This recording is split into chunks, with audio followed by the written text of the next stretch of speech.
6:32 p.m. It is Tuesday, February the 20th. I'm going to call this special city council meeting to order. With the city secretary please call the roll? Mitchell. Here. Rizzo.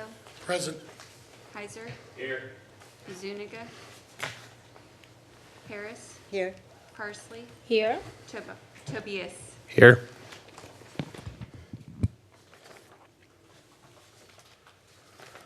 All right, we have 6 members present. We have a quorum. Next up, citizen comments period. Is there anyone who wishes to come forward and speak? Seeing none, I'm going to close citizen comments. It's now closed. Next up is executive session. I'm being told by our new in-house city attorney that we no longer have to read the length of the executive session and that the presiding chair needs to read the following. City Council will now go into executive session to discuss items 1A through G pursuant to Texas Government Code sections 551.071, 551.072, and 551.087. And that's it. Wow. All right, I'm going to call this meeting back to order. There was no action taken during executive session. There'll be no action taken now. Motion to adjourn. So moved. All right, we are adjourned. Good evening, everyone. Time is 7:01 p.m. It is Tuesday, February 20th. I'm going to call this regularly scheduled city council meeting to order. Would all please rise for the Pledge of Allegiance? I pledge allegiance to the flag of the United States of America and to the republic for which it stands, one nation, under God, indivisible, with liberty and justice for all.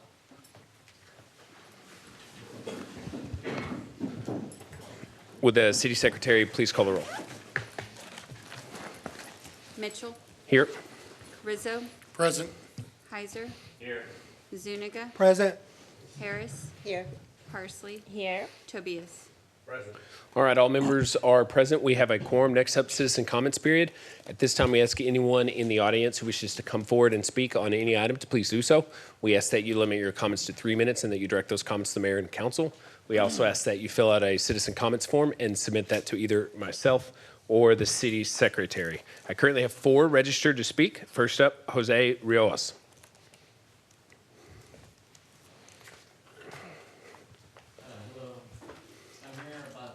Signal or the lights at BB Road and JC Lane.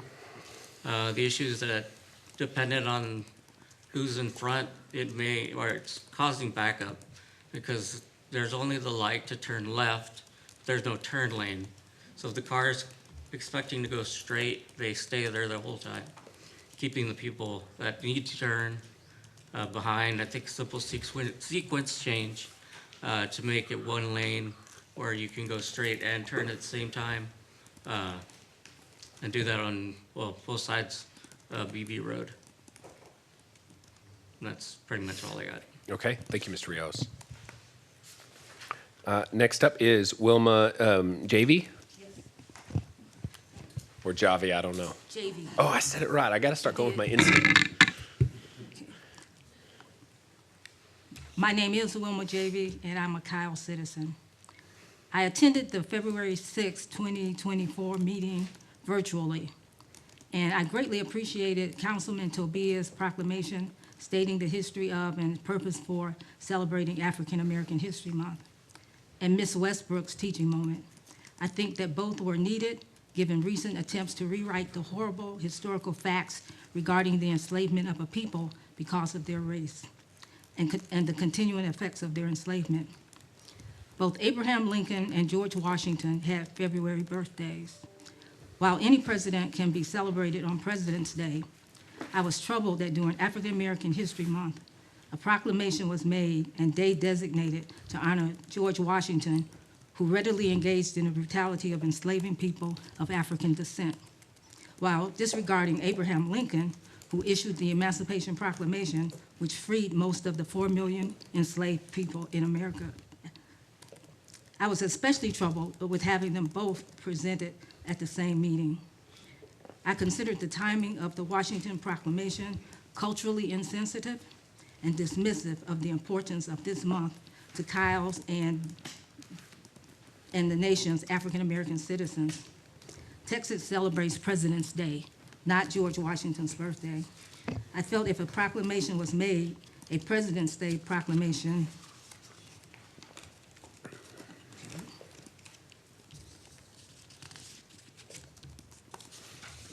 honoring both would have been more appropriate during African American History Month, or to have presented it at this meeting, which is closer to Washington's birthday. I hope that everyone is aware that African American History Month allows the entire Cal community to learn about and celebrate that African Americans have played important roles in the creation of America. It acknowledges the struggle of African Americans and reminds all Americans of the contributions that we have made to this community and America. This includes the contributions of those mentioned in Councilman Tobias' proclamation and that of Crispus Attucks, the first person to give his life in the American Revolution. It reinforces that African American history is American history. Thank you for this opportunity to comment. Thank you. Next up is Vanessa Westbrook.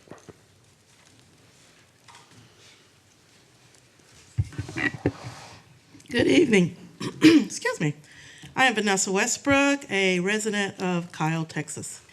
I would like to thank Dr. Harris, District 4, and Mr. Tobias, District 6, for attending the 4th Annual Peace and Progress Dialogue last week, which was a focus on Black History Month. Now, yesterday was President's Day, a federal holiday established in 1968 to inclusively observe the office for the President of the United States. I like to observe Barack Obama, myself, during President's Day, and we all get to pick which one we like the best, or the least. Mr. Obama, because of his bill on the Affordable Care Act, which removed the idea of pre-existing conditions and you not being allowed to get insured by an employer. I also am highly favored of Jimmy Carter. Why? Well, he won a Nobel Peace Prize. That says a lot. Secondly, I voted for him for the first time that I was able to vote as a young 18-year-old. So with that in mind, I think that yesterday was a great day to celebrate President's Day. Now, Black History Month. We're still celebrating this month of February. Oh, by the way, were you wondering about my headpiece? Well, let me tell you about it. I had the opportunity today to go and be Betsy Coleman at a local school to talk about this great woman who was the first woman who's African American and Native American to receive a license to fly. She later became a showman of flying airplanes, and she was a Texan. She lived just 6 hours away, that way, east, in Atlanta, Texas, and she is known throughout the United States for her aviatrix and various other types of activities that she did using an airplane. So with that in mind, that's why I have on the headpiece. I actually have a whole uniform, but it's a little too hot, and I had it on all day, so this is what you get. But with that in mind, we were told, or it was announced, that we should have American history, so access granted. And next month is Women's History Month, so perhaps I'll be back to share a little American history during Women's History Month. Y'all have a good day. Thank you. All right, next up is Stephanie Murray. Good evening, everyone. My name is Stephanie Murray. I'm a citizen of Kyle, and I wanted to talk about a few things here tonight. So first, I'd like to say thank you to Councilman Zuniga for attending the MLK celebration in late January and speaking to the students. And don't let me forget Councilman Tobias for always showing up in support and for the beautiful proclamation you made for Black History Month. It was also nice to see that we could all come out and support. And finally, thank you to Dr. Westbrook and the communications team for putting on a phenomenal Black History Month Peace and Progress dialogue. It was truly such a classy and informative event, and we're so lucky to have your leadership. And on that note, as we're in the middle of February, I think it's especially salient that this month is about growth and learning. So to that end, I'd like to talk about everyone's favorite season, election season. I'm personally really excited because this is going to be the first presidential election that I can vote in. And before my optimism completely scares y'all off, I would just like to say that I'm really not that excited about what I see so far. First of all, we have seen discussions and decisions from various school districts in the area that students will have the day off on Election Day due to increased safety concerns. Now, if that worries you as much as it should, then I think there's some simple things that we can change to make this process just a little bit safer for everyone. So far, we've witnessed exclusionary language, disuniting rhetoric, and overall a lot of tension. And I'm not just referring to the federal level either. Even in our own community, we see actions that aren't unifying us, but instead are polarizing. So just as a blanket statement, please be aware of how your words, choices, actions, proclamations, etc. affect people, and let's please focus on being uplifting instead of being exclusionary. Thank you. Thank you. Next up is Mike Woods, the Reverend.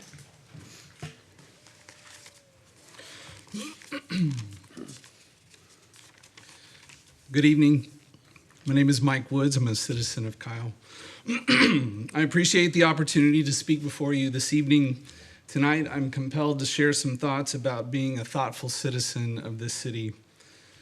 In a speech which Robert Kennedy gave in 1968, where he had just learned about and announced the death of Martin Luther King Jr., he said, "What we need in the United States is not division. What we need in the United States is not hatred.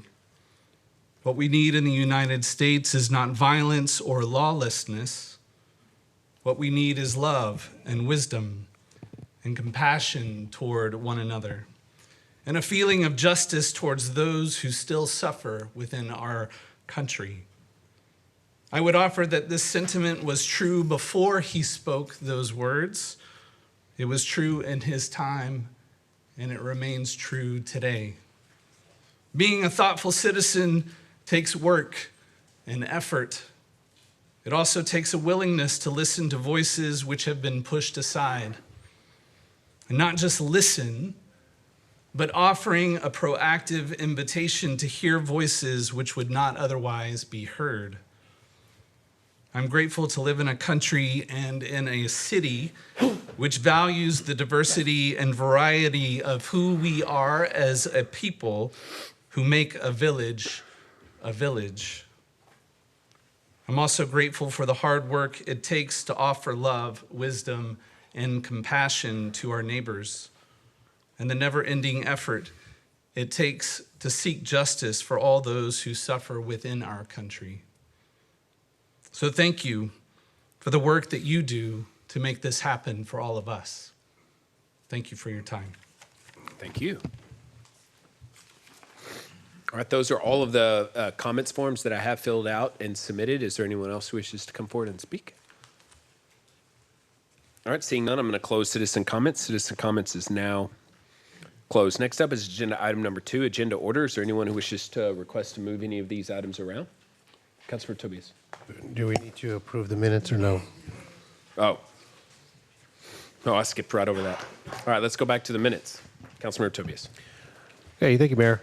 For the record, I'd like to go ahead and make a motion to approve the minutes for the meetings for February 6th, the special meeting as well, including the special minutes for the workshop meeting on February 9th, February 10th, and February 11th. Second. All right, motion by Councilmember Tobias, seconded by Councilmember Parsley that we approve the minutes. Is there discussion on that motion? Seeing none, all those in favor say aye. Aye. All opposed. All right, motion carries 7-0. Now we'll go back to agenda order. Does anybody have any items they want to move around? All right, seeing none, we'll keep going. Next up is agenda item number 3, appointments. Consider approval of a minute order appointing a new city council representative to the CAPCOG General Assembly. Mr. Elizondo. Thanks, Mayor. All right, Jesse Elizondo, Assistant City Manager. Tonight we have a discussion and appointment for CAPCOG General Assembly item that's open for the City of Kyle. For anyone watching that may not know, CAPCOG is our regional planning organization. It serves 10 counties in the capital area. The General Assembly is made up of elected officials from entities all over that area, and they are appointed by the governing bodies of each one of those entities. So this body appoints the members that sit on it for Kyle. We currently have 2 members that are 2 openings on the CAPCOG. Councilmember Parsley sits on one, and we have an opening because our former council member, Flores Cale, is no longer on council, so that now we have an opening for that. The CAPCOG meets biannually. They typically meet February and September, but they can have more. They have to, according to their bylaws, meet twice, but they can meet more if they need to. They normally discuss and collaborate on regional issues like transportation, emergency preparedness, environmental issues, and economic development. And again, this is an item for council to discuss and appoint someone for that open seat. We did look at their bylaws and noticed that we have probably passed the threshold for having a third member. It's based on population. So staff is going to reach out and see if we can get a third member on the CAPCOG, but for right now, we just have the one open seat. So this is an item for council to discuss and appoint one of council members to that open seat, and then staff will take that and submit an application and get that person onto the CAPCOG. All right, that's a pretty good synopsis. So 2 meetings a year is the commitment. And we have an open seat, potentially going for a third. Does anybody have any recommendations, or would anybody like to volunteer to be considered for this? Councilor Heiser. I will volunteer. I will also volunteer. All right, we have anyone else who'd be interested? If Councilmember or Mayor Pro Tem Rizzo wants it, let him have it. Could we make a motion to have it go to the Mayor Pro Tem, and in that motion say if you're able to achieve a third position, then it would automatically go to Councilmember Heiser? Absolutely, I think that would be great. Does anybody have any objections with that? I'd like to make a motion to appoint Mayor Pro Tem Rizzo to the CAPCOG General Assembly and direct staff to appoint Councilmember Heiser to the General Assembly should a third position become available. Second. Motion by the mayor, seconded by Councilmember Parsley. Is there discussion on the motion? Yeah, I just want to thank y'all. This is something I really take seriously. I recently have been made chair of the Clean Air Coalition for the CAPCOG, which is a really good honor, but it also shows where Kiowa's going. We are definitely leading in our region, and I'm just honored to represent the city of Kiowa in that role. So thank y'all. Thank you. And just by the way, congratulations. That's a very prestigious appointment, and it shows your leadership. So I'm glad to see that happen. Any further discussion? All those in favor say aye. Aye. All opposed. Motion carries 7-0. Thank you. And CAPCOG is one of the entities that we'll work with through our legislative program as well, Yeah. which is coming back at the next meeting. Thanks. All right. Next up is item number 4, receive a report concerning the Lehman High School Navy JROTC annual military inspection scheduled for Thursday, March 7th at Lehman High School. Mr. Griffith is a teacher at Lehman and also works with these fine young people. And he mentioned that to me and other city staff members at a softball game that he was refereeing or umpiring. And so fast forward for a few weeks, and here we are. So take it away. Give us the invitation. Good evening. My name is Cadet Lieutenant Commander Mochor. I'm Cadet Lieutenant Junior Grade Jordan Holtzy. I'm Cadet Lieutenant Junior Grade Aiden King. And we would like to formally invite you to our 14th annual military inspection. If you guys aren't aware what AMI is, it's basically an inspection that we get done once a year by our Area 18 Manager, Commander Bill Hewen. This will give you all the opportunity to see what we do as a program. And I do apologize for the typo on this. This does say March 8th, but in correction, it is March 7th. And if we could pass the invites to them. Thank you. Thank you, sweetie. Thank you. March 7th. And if you guys could come, we would greatly appreciate it. Thank you. Thank you. Thank you. All right, I take a thank y'all so picture? much. Sure, you want to take a photo? Can you guys come back, please? I'm gonna brag that Aiden is my nephew, so I'm really proud to see him here. There. Thank you. Great job, guys. Good Mayor, job, if you don't Lobos. mind, when my son was in high Lobos. school, he was part of the ROTC program, and they do a lot of great things in the community. And we're so proud of you for the efforts that you're doing, and hopefully this leads to a good career in the military for you. So best of luck and congratulations. Thank you.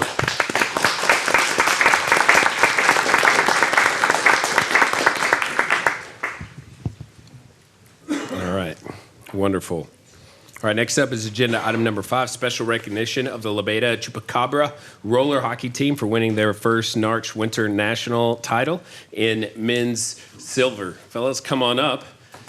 We have some new Kyle ambassadors. I don't know about any non-high school affiliated sports team in the history of Kyle that's ever won a national championship for anything. And last week, when y'all came back from California, you put together a jersey which you presented to me, which I was very honored. I feel like the real benefit goes to the city, and the credit goes to the city as well. Yep. So we decided to get it framed, and I think y'all are going to pass it around and do some signing as well, and we'll leave it up in a city office on display for you guys. You want to give us the summary of the season? Yeah, so just a little backstory. My name's Carl Harder, and my brother Caleb. We're both the co-founders of the team, but we also work very hand-in-hand with Kyle Hockey, who is the nonprofit organization that runs the hockey side of Ash Pavilion. So our league right now, we have over 200 people that are involved in both youth hockey and adult hockey at Ash Pavilion. So we have leagues Monday through Thursday nights of ranging different skill levels. So if anyone wants to come try it, we take everybody who wants to come try out hockey. The tournament that we won is there's a series of national championships throughout the year. So this is the winter version. It's out in Southern California, in Irvine, California. And we were in a division with 30 teams across Canada, a couple international teams, all across the U.S., mainly California, but New York, Illinois, Florida, all the big hockey states. And we were one of 2 teams from Texas in the division, and we went 6-0, ran the table, and won the championship. So it was really cool. Basically, our team is made up from all-stars from our league here in Kyle. And so it's mostly guys from San Antonio up to Red Rock. This is the closest place to play within 3 hours. So it's really cool that we all get to congregate in Kyle every week. And it's an awesome opportunity to, wearing that jersey, it says Kyle, Texas right on the front. One of our other jerseys says Kyle, Texas on the shoulder. So people are always asking us, where's Kyle? And it's hilarious just to explain to them that we have hockey in Kyle, and it's a suburb of Austin, but it's down south, and it's really cool to represent, and especially most of us being transplants that played hockey somewhere else. It's a really cool community that we get to be a part of here in Kyle, just because it's a nonprofit organization. So a lot of rinks that you grow up playing in are for-profit, and they're just trying to squeeze every dime out of you. But here in Kyle, we're really just trying to grow the game, and we, obviously the community built a great team, and we were able to accomplish representing Kyle. So yeah, it was an awesome honor, and huge credit to the city just for building Ash Pavilion in the first place, giving a bunch of people a place to play. I know when a lot of us moved here, we didn't think we were going to play roller hockey ever again, just because there were no facilities, but then we found Ash Pavilion. So just a huge credit to the city, the Parks and Rec that maintains it, and hopefully keep doing you guys proud, and go bring home more trophies and banners for you guys. So that's the long and short of it. So appreciate it. Mayor Pro Tem. Yeah, I just want to say, boy, cool name. Just the name alone strikes fear into your opponent, so it's great. Yeah. And honestly, just thank you for always representing Kyle in a positive way, and good luck on your next season, your next tournament, and I look forward to maybe coming out and seeing some games. Appreciate it. Yeah, we actually have a tournament coming up at the end of March. It was supposed to be, it got rescheduled because of weather, and so we're hosting a tournament March 23rd and 24th at Ash Pavilion, and it's a fundraiser for Children's Hospital. So really, really cool cause, obviously, including Ash, and we all love Ash, so he's the man. So but yeah, March 23rd, 24th is our next home event. Yeah, I tried to get Ash Crane to come tonight, and he had a hockey game. Yeah, so he thought about canceling, but I think Can't beat playing that is yellow probably suit that he for has the either, best. yeah. So, well, if there are no objections, let's go down and take a photo with these guys in this All right. picture. Customer Hauser. I'd like to know, where can I get one of those sweatshirts? Yeah, I'll send you the link. Okay. We got a website. Perfect, thank you. Respect for the sure. game. Yeah. Down front and hold that jersey. Take the photo.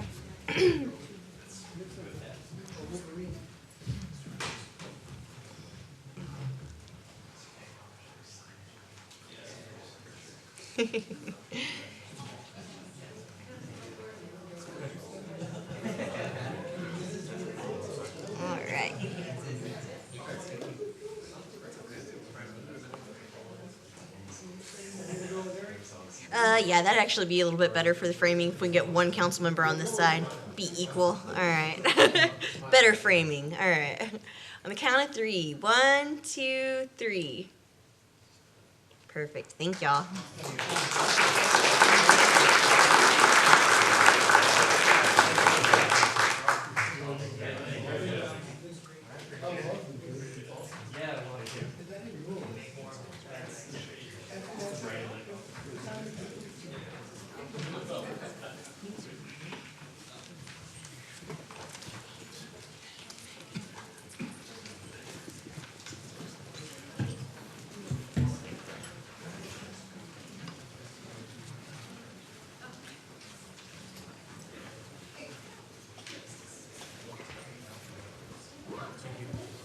All right. Thank y'all. Moving right along. Next up, agenda item number 6, introduction of new Director of Water Utilities, Mike Murphy. Ms. Schmeitz. Good evening, Mayor and Council. I have the privilege tonight to introduce our new Director of Water Utilities, Mike Murphy. He comes to us from the city of Corpus Christi. He has over 40 years of experience in engineering, public works, and roads and fleet and fuel. So we're very excited to have him and his expertise. I'm told he started his profession when he was 5 years old. So anyway, this is part of our new water utilities department where we are focusing on our water and wastewater, and we're so pleased to have him join us. And he's available if y'all have any questions for him or want to talk to him. Well, I think we need to know what the 5-year-old story is. Go ahead.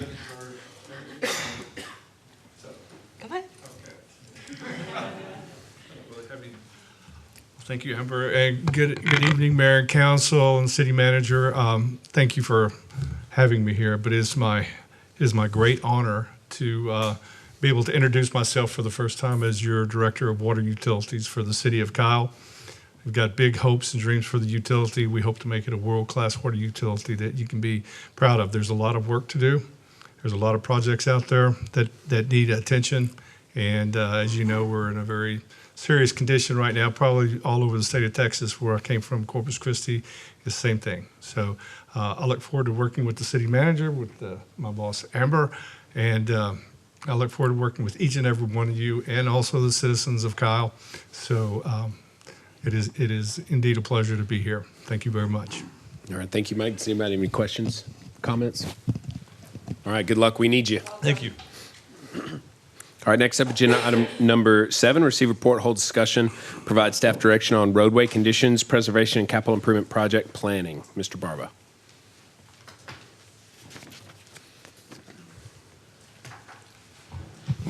Good evening, Mayor and Council. Leon Barba, City Engineer. Mayor and Council, this is going to be a tag team. Harper's going to lead off with a slide presentation, if I can get him to come in.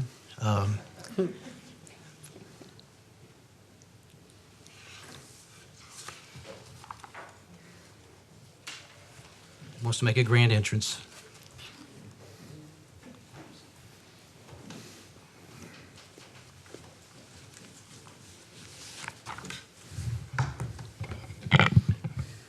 Mayor, Council, Harper Wilder, Public Works Director.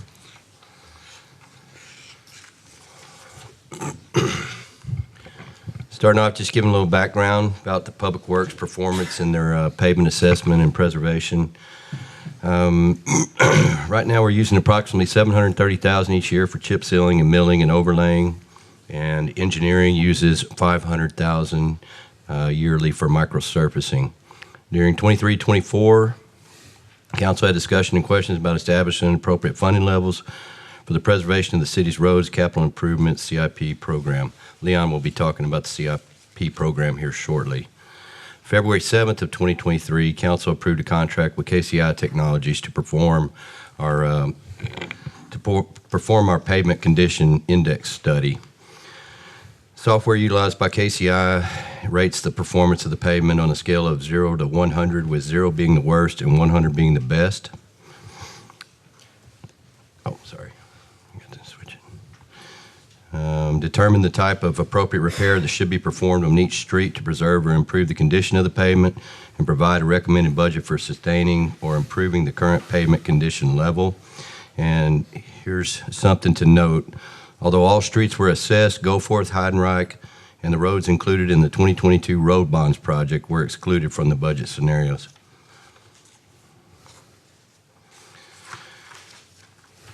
If you look at this chart that KCI produced, you'll see that there's 249.1 459 lane miles total. 249.1 are in good condition in your dark green. 142.5 satisfactory. 38.8 are fair.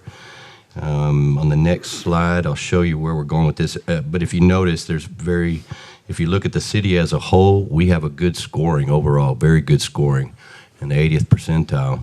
On the next slide, we'll show that. 459 lane miles total within the city. Full build out, they're estimating around 600 miles in streets.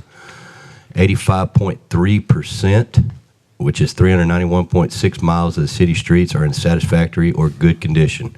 Average pavement condition for the streets in Kyle is 82.5.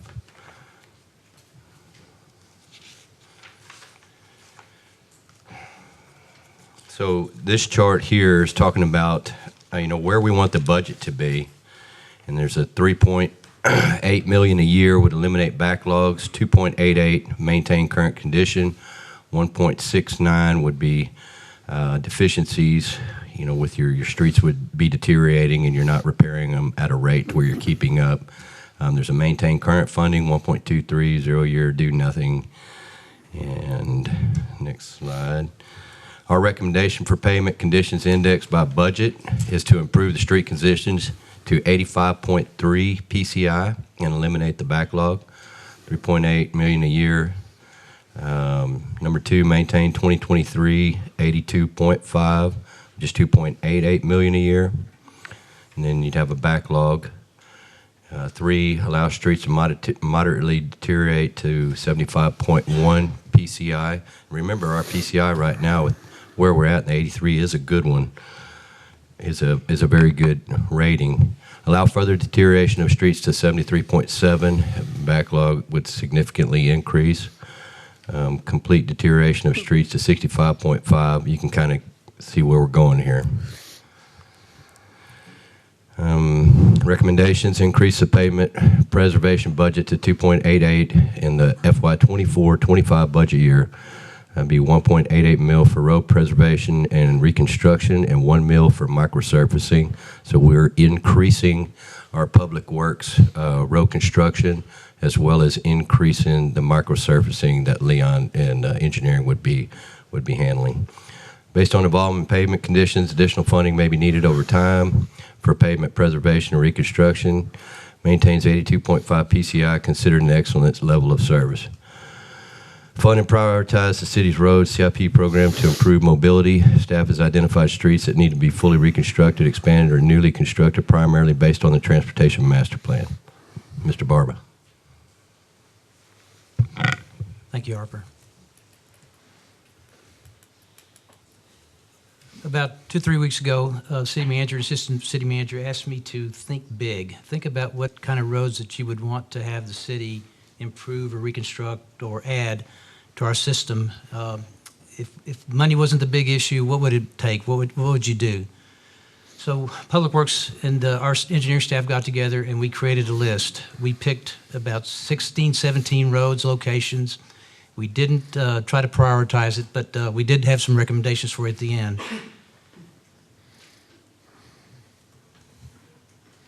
Here's our list.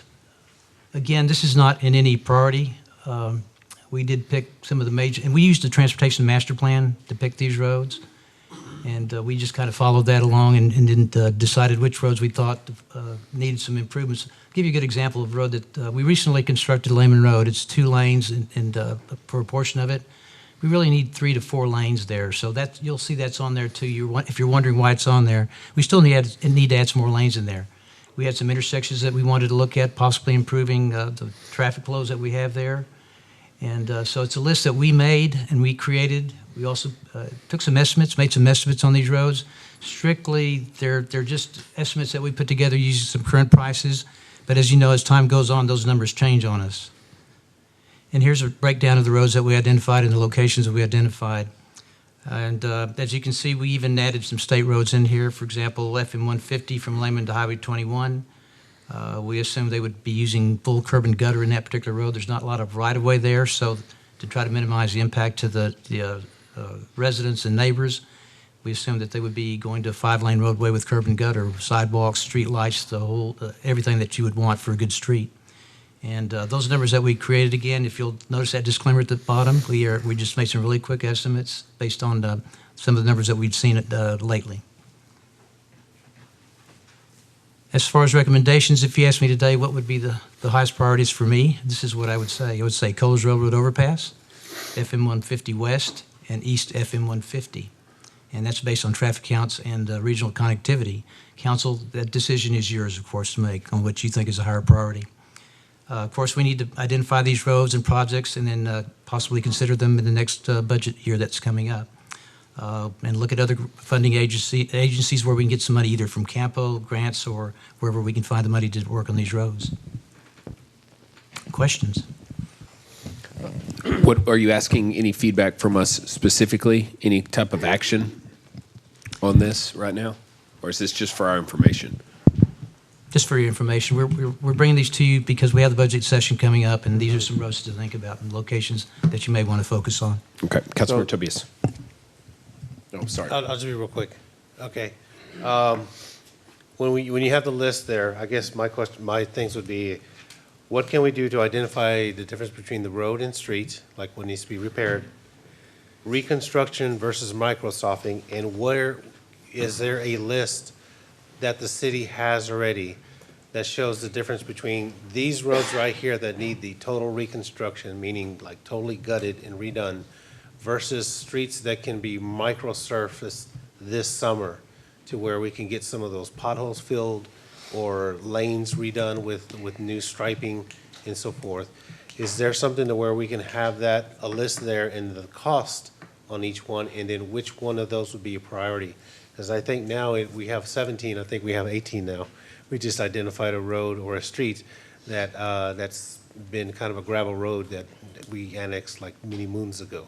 So it's just having those difference of which roads that you have on your list that would need a total reconstruction and ones that we can really hit with your crew, Harper, that we can knock out really for this budget season. Councilmember Tobias, just to let you know, KCI prepared a 5-year plan for us, Okay. and we're working on year 2024 for this year for this microsurfacing. Our Okay. budget is $500,000, so we're going to keep it down to the $500,000 that we have from council. It is a 5-year list, and we're going to look at each and every road they recommended and see which ones we do want to continue forward with doing the microsurfacing. Microsurfacing is a kind of like a paint on your house, or changing the oil in your car. You don't have to change the oil in your car if you don't want to, but we're going to change the oil because it's just preventive maintenance. Microsurfacing is for preventive maintenance, and it will never be used for reconstruction because it's just not strong enough for, you really need to take the whole road down and redo it.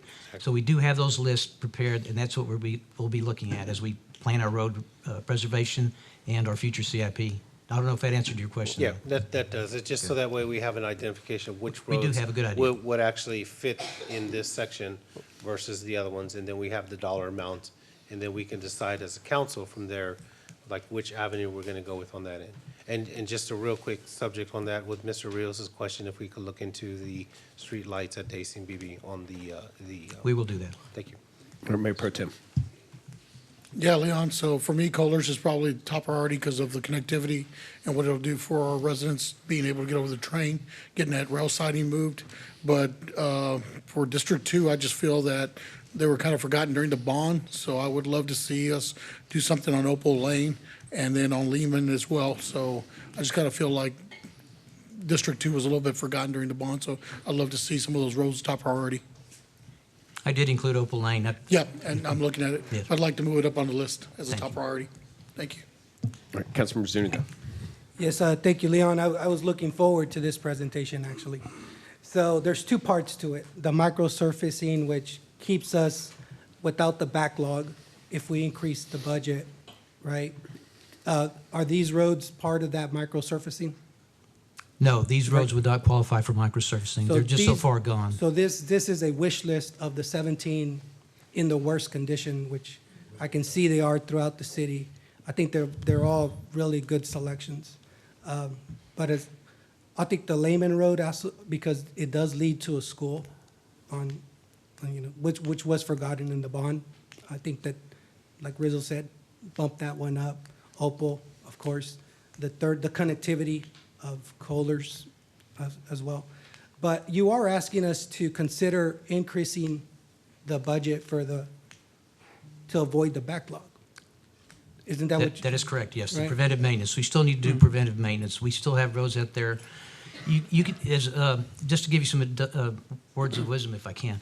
The roads will not last forever if you Right. don't do some kind of preventive maintenance. Again, it's like, as I mentioned before, it's painting your house. You have to do that whether you like it or not every so often, and changing the oil in your vehicle. So these surface treatments that we do not last forever, so we have to continuously provide that maintenance. We have a couple of options that we use, either seal coats or microsurfacing. There are other maintenance measures that you can use. We're not really crazy about some of those other measures, but these have been the best that we've found so far that we can do. So we want to keep the good roads in good condition by doing some preventive maintenance. All right. So I guess what I would be concerned with is if we don't fix these 17 highest priority roads, that the newer roads that we're building will eventually age with all the traffic on them. And then we could end up in that situation where all of our roads are deteriorated or in a bad condition. Do we have enough, I guess, can we balance this, more roads that we're getting so that they don't all age at the same time, and then we're like in these deficits of not being able to repair the roads? I mean, would this be a situation where newer roads would age, and if we don't fix the old ones, we're in trouble? I don't know. In the report, you'll see some grass, and it typically a road starts out in really good condition, 80s, 90s score, and as time goes on, if you don't do anything to it, it goes down. And just like your vehicle, it'll go down if you don't do the maintenance on it. And then with the preventive maintenance, the raises a score up back again. So then you start your curve again. It does go. Asphalt doesn't last forever. You have to treat it and provide some preventive maintenance. Same as concrete roads, which we don't have a lot of, but you even have to work on it. Concrete roads still need maintenance also. So you had option number 5, which is do nothing. Don't just let it deteriorate. That's not good. Yeah, I know. So if we took that option and then we have more roads to maintain, then you see where I'm getting. Well, Mayor and Council, the reason for the presentation tonight is to, one, let you know the pavement condition analysis has been done. I think generally speaking, it was pretty good on the pavement. I think you see that overall score that Harper was mentioning is a fairly good score, but it is going to need a budget increase to keep the roads maintained. So in my recommended budget that I bring to you in July, we'll have that additional funding to keep the roads at the condition that we believe is appropriate. But there's also these roads that need to be expanded that you see in the transportation plan, which is a little bit different than just the condition. It's also that they just don't have the capacity that they need for some of the traffic that's going through there. So it's really both of those things. We believe that with the additional funds, the $2.8 million per year for roads, that's the right level of funding to keep the roads at a good condition and not allow them to deteriorate. And that's what we're going to be presenting to you as part of the budget. The other components will need to be addressed in the capital program. Some of that starts with the design, then the right-of-way acquisition, the utility relocations, and the actual construction is a little bit farther out. So we can bring you some options to try to fund those highest priority roads. But I did want to show you at least the magnitude of the number that's out there. Infrastructure is a very expensive business to be in, and you've got $500 million of potential roadways, so we are going to have to make some choices of when we want to do that. So that's the reason for the presentation tonight. It's really just kind of a primer as we start getting into that budget discussion. There's going to be several competing needs that you see in various different areas, but this is one of the ones that we believe we really need to move forward and fund. Councilmember Hauser. Yeah, number 15, 150 West, would that at all serve as a bypass for Center Street? Yes, sir, it would. Okay. That is the bypass project. Okay, I just want to make sure. And have we engaged in discussions with the county recently in regard to what were to happen if that were to be one of the top priorities of this CIP program? Well, Good. There's two projects. One crosses over on Yarrington, and that's the 150. I don't know if that's the location for this one. I think Oh, it's a different one. This is the one that didn't make the bond program. Yeah. So there's two projects. This is the 150 bypass. So there's another alignment that would line up at Yarrington, and this is another crossing over I-35, which wasn't funded. It's something that we're trying to look for some regional partnerships and maybe some other funding to help us achieve that. And all of these, frankly, if there's any other funding that we can have. But right now, we don't really have a funding source for it. Well, okay, thank you. I mean, for what it's worth, in this exercise, I see that 150 bypass being mission critical for us and the future of our downtown. Councilmember Parsley. Thank you. So I'm going back to the map that shows the PCI score. And if I'm looking at this correctly, it shows Goforth and BB and Wendy Hill as the serious to very poor. Will that be our priority if we were to say, let's go ahead and use kind of like option one, improve street condition to 85.3 PCI plus eliminate the backlog? How exactly are we planning on doing priority for these roads if we were to start budgeting or doing a 5-year additional CIP for this? How would that work? Maybe I misunderstood, but if you look at Wendy Hill and BB Road, those are on the bond election, so those will be reconstructed. Oh, totally. okay. Yes. I was looking at them right here. So that section will be for the road bonds. So the ones that we have right now, the 17 roads that you have listed, is there any way for us to know how critical they are? From the 17 that you have listed on the presentation, how do I know from better to worst which one has the highest priority? We looked at it strictly from traffic counts and connectivity. We did not look at it, which is the worst road there is. Because within there, that list, we have some new roads in there too that we're trying to see if we can get done too. I'm going to try to answer that question if I can. So the red ones, the ones that are highlighted in red, are the ones that are in need of reconstruction. If you look at many of those, as Leon was saying, some of those are covered in the bond program. Okay. So Stagecoach, Center Street, BB, Windy Hill, those are all covered. And then we also have Goforth and Heidenreich, which are two that are being reconstructed this year out of our own funds. Yes. So you've got many of those red roads that are needing reconstruction that are already funded or underway to be completed. A lot of the roads that are identified by Leon and his team or capacity, they need additional, lanes, they need more right-of-way, that kind of thing. So a lot of the ones that are in need of being replaced are underway or plan to be underway. So the 17 that we have listed here, are they already listed in priority, depending on the traffic, the amount of traffic or how often people will drive by them? How are we setting that up? That's what I would like to know. Councilmember, they're not listed in priority. We were just asked to think of what would help with our connectivity, what roads do we think need to be upgraded or added in, and that's how we looked at it. We didn't really take traffic counts on each road, but just based on the experience, for example, 150 East, that's obviously a pretty obvious reason we need to widen that road to 5 lanes at least now. And then the 150 West that I talked about, that's going to give us another crossing over I-35 and eventually, because we only have, 3 crossings right now, so that would give us another crossing at I-35. Oh, good. No, I'm They're just not- looking they're at not this priority. number, figuring where are we going to pull money from? That's a tough decision, yes. I think I can really intervene as far as when it finally comes to us about which roads are there.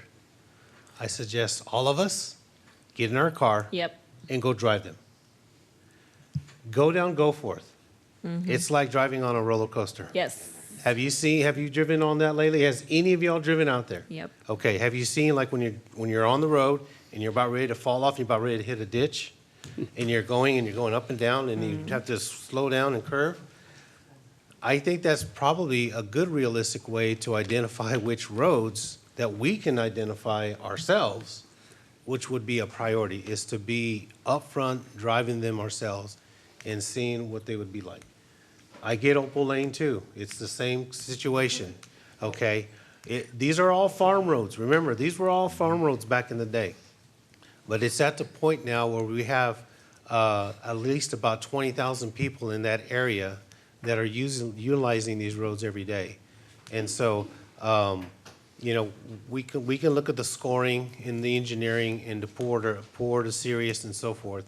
But I think when it finally comes to us deciding which is a priority, I think it's just us being realistic and being real about it and driving these roads ourselves in the morning, afternoon, and the evening, and then we can pretty much decide ourselves where we're going to prioritize what we want Harper and everybody else to work on. That's what just bottom line. Part of my question was Yeah. because, like, you know, you have to go and drive the roads to know that you have to put love in some of those roads that may not have a lot of connectivity, but they are used a lot. I have students that live around Windy Hill, around Open Lane, and they complain to me during class. So that's why I wanted to know what the priority looked like and how are we scoring that? We can use traffic counts, we can use how it connects to the rest of the system. So there's ways to try to identify which would have a better, higher priority. But we didn't try to do that on this particular study, though. Mayor Pro Tem. Yeah, so one of the things that'd be helpful is making sure we exclude stuff that's already on the bond. Yes, Because true. then we're shortening this conversation right now. So just adding what we're gonna do as far as road projects for our CIP would be more helpful than, and exclude what's in the bond language, that we know what we're targeting. Mayor Pro Tem, I did not add any of the bond programs on that 17, list of 17. I'm looking at the results of page 4. Okay, Where okay. Councilmember Parsley thought that was part of it. Oh, So okay, just making sure that we identify clearly what we're looking at and targeting. I appreciate it, Leon. Thank you, sir. Any further discussion? One Councilor quick one. Hauser. At what point in the future will you come back to us with a prioritized list for us to consider? I mean, how far into the future are we looking here? But then Before prioritize for budgeting. what? Well, we're not road experts. No, We I can know. drive them, but Well, if I may, there's two issues, right? There's the condition of current roadways. We have driven every roadway and obtained an objective score on the condition of that. That's what the PCI study is. So we know the bad roadways. Goforth is being reconstructed this year, so that's already been funded in this current budget.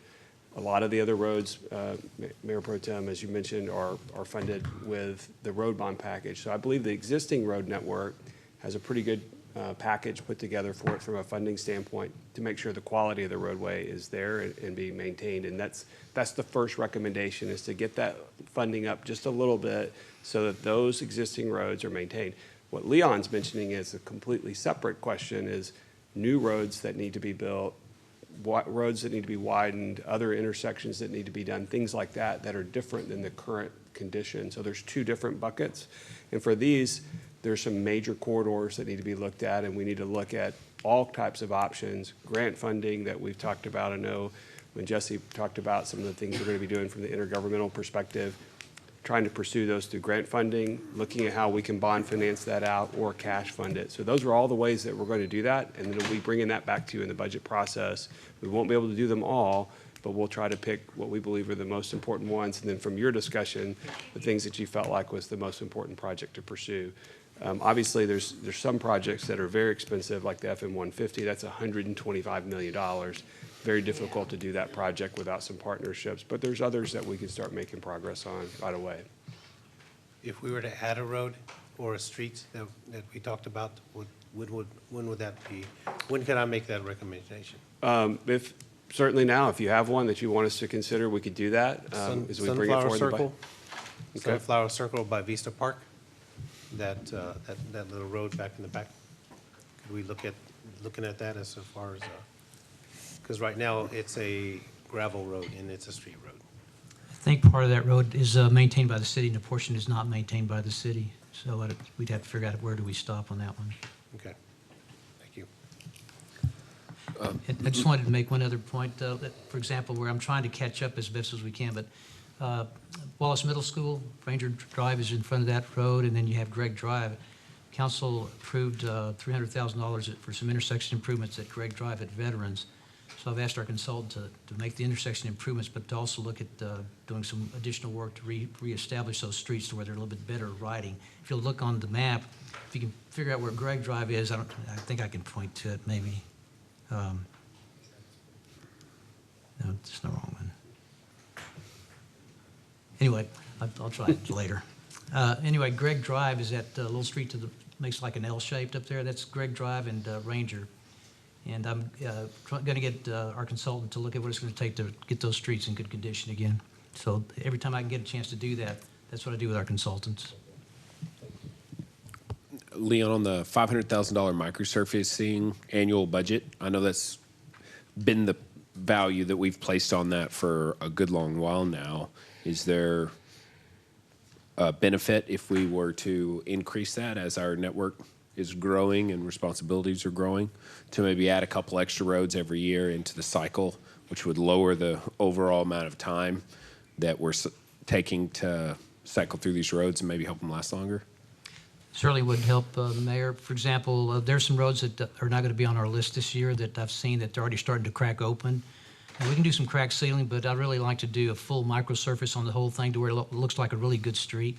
So I could identify a bunch of other streets. And one other idea, Councilmember, Mayor Pro Tem Rizzo, I think you brought this up to me one time, of maybe focusing on the neighborhoods, getting some of our neighborhoods and doing the whole area. Right now, since we only have a certain amount of money, what we do is we try to spread it out throughout the whole city. So we may do one road down the subdivision, and somebody's wondering, well, why didn't you do my road? It's right next to it. So what I'd possibly like to do is focus on maybe doing a subdivision at one time and doing it all at one time. Now, the residents might not be crazy about that, but that's really a good way to get the whole network in that little subdivision and take care of those roads at one time, and then move to the next one the next year, the next one the next year. So that's something I'd like to try to plan to do if we do get the additional funding. Well, if we're just doing one subdivision per year, we have like... We can do more than that. We have dozens of subdivisions, so that means that we wouldn't get through them all for dozens of years. Mayor, we're recommending to increase the microsurfacing from 500,000 to 1 million. That's what's in this proposal here? Yes, sir. All right, That's okay. the what I wanted to make sure. recommendation that we have for you, yes, sir. Great. Well, I think that's the right decision. Yep. Any further discussion? Mayor Yeah, Pro Tem? no, I just wanted to say real quick, yeah, you're definitely correct, Leon. I know it made an impact in the three of the older subdivisions that were here in Kyle, that y'all have done in the last 3 years. The residents have been really happy. They're a little, not real happy about the work going on, but once the work was done, went back, got great positive feedback. Everybody's really delighted. I mean, everybody hates, a traffic stop, having to, redirect their mornings and their evenings coming in from work. But, at the end of the day, if they're patient, it works out to their benefit. They have great streets to drive on. So I just want to thank you and everyone with the department for all that you've done in the last 3 years, because it definitely shows. So appreciate it. I just have a small comment. So what I would like to see is that if we were to need more funds for microsurfacing, for you guys to come back to us to ask for it, because I feel like that will definitely help with preventive maintenance of the roads, which will extend the life of the road at the end. So I wouldn't like to stop. I mean, I think that absolutely, let's go ahead and approve $1 million. But if you guys see that there are more roads that you can get done in 1 year, please come back to us for it. That will save us time and money at the end. Any further discussion? Thank you, Leon. Thank you. All right, next up is agenda item number 8, receive a report, hold discussion, provide staff direction regarding Development Services Department's plan to minimize or eliminate the $2.17 million annual expenditure for outsourced inspections. That sounds like a big promise. I mean. Hello, Mayor and Council. Melissa McCollum. I'm our new Chief Development Officer, and I'm here to do a tag team presentation with Kelly, who's done all the work here and just taken the credit for it. We're really excited to present this item to you for consideration. Again, coming on board, Kelly's 5 months old. I'm a month and a half old here at the city. We're really excited about kind of our combined department that we have here, really looking at building, code enforcement, planning, and GIS. We're excited about some of the opportunities of combining these departments together. And really, Kelly sat down when he took over the building official role and really looked at how the department's run, some opportunities for cost savings that we could do within the department. And really here in Kyle, we currently use private contractors for the majority of our inspections. So that's for a variety of reasons, honestly, really attributed to the amount of growth that we have. You can look everywhere and pretty much everything's under construction all at the same time. And you can also see that through the times and years we've had some staff turnover at the city. Again, Kelly's on board now and looking for ways to really kind of train our current employees that we have on staff, bring on some additional trained employees, and hopefully do some savings that we currently have for our outsourced inspections. So again, last year we spent over $2.6 million on outsourced inspections. That includes both inspections and plan review. We are still looking at keeping plan review outsourced, but really kind of having a proposal for you to consider this evening of bringing inspections in-house. So part of his first thing he looked at with our outsourced inspections is really going out for an RFP.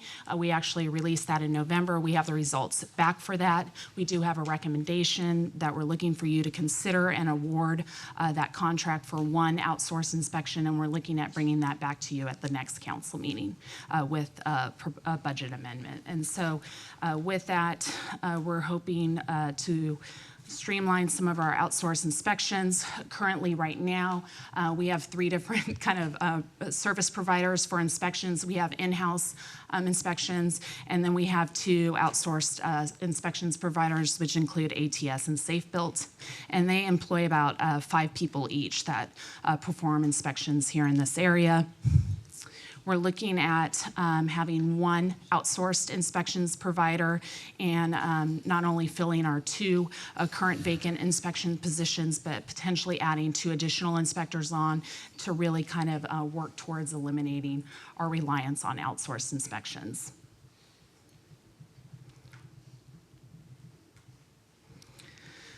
So again, we really looked at kind of bringing inspections in-house. We will continue to use our plan review, outsourcing, and then we're hoping with bringing and staffing up and bringing inspections on board that we can update our staffing levels and really kind of eliminate our inspections. And this is, as we know, we currently average 140 inspections per day. So those are continue to be increasing or pretty regular for us here in Kyle.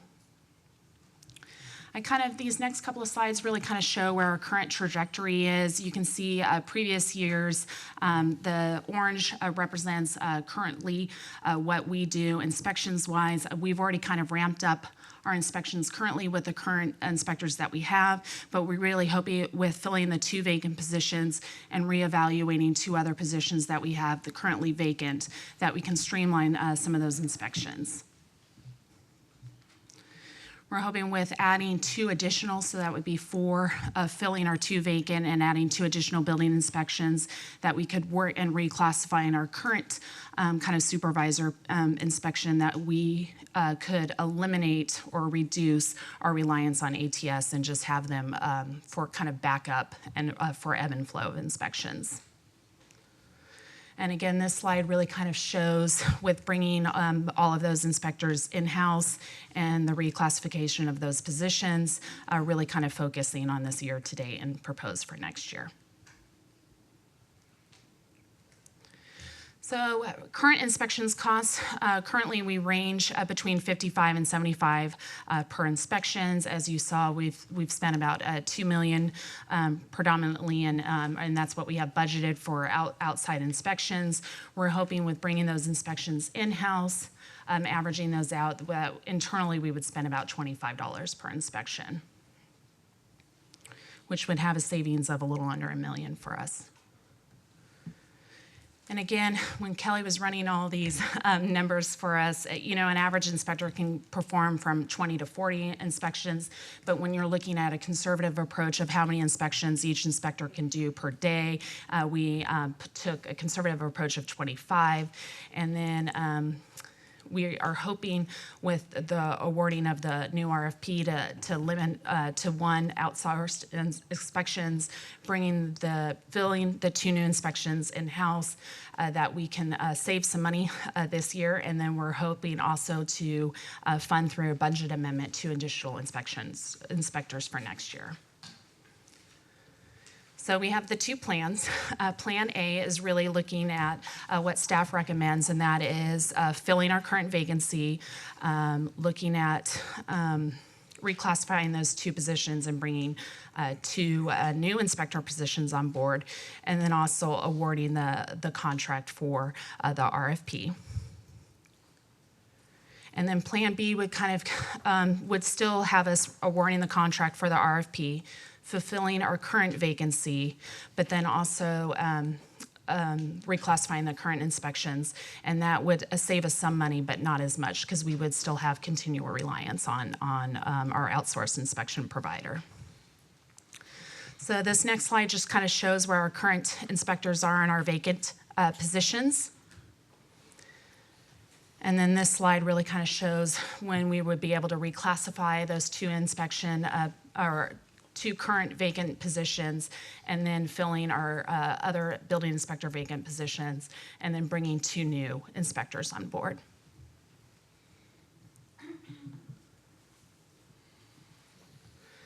So Plan A does cost some money on its own. We're looking at using $270,000, and that would be to bring the new positions on board in addition to the reclassification. That would be about a $1.75 million annual savings. Plan B, and that would be filling the current vacancies, but then also doing the reclassifications. However, we would retain predominantly the outsourced inspections for that would be the 2 positions. That would still save us some money, but it would be a little bit less at 1.13. So the pros of really kind of bringing the 2 additional inspectors on board, you have all of your inspectors under one house. They're understanding the quality and the needs of the community for inspections. There is some ongoing issues for consistency and oversight. This would eliminate some of those issues. And then all of the employees that would have our Kyle core values. And it really could help us overall with the Development Services Department. If there is individual or additional needs that could hand up our job duties, we would have some staff online that could help with supporting that.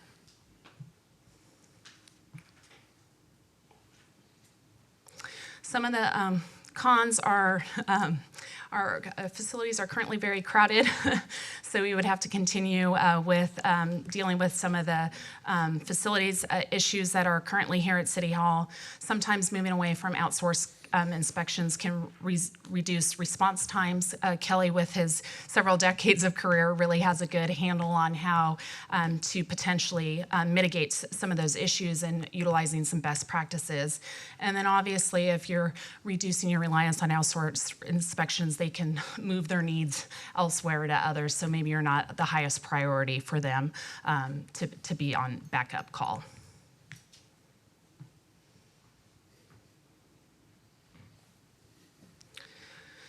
So plans for retention and attraction in-house, Kelly has a whole plan for that. He's really looked at our requirements for state mandated licenses, certifications needed to maintain our insurance ratings, and then also working with staff to do timeframes for paid study and obtaining licenses. This plan does look at doing the fair market comparable rates of what inspectors should be paid. I think that's part of the reason why we've had some of these vacancies for so long. So this would bring us up to market for that.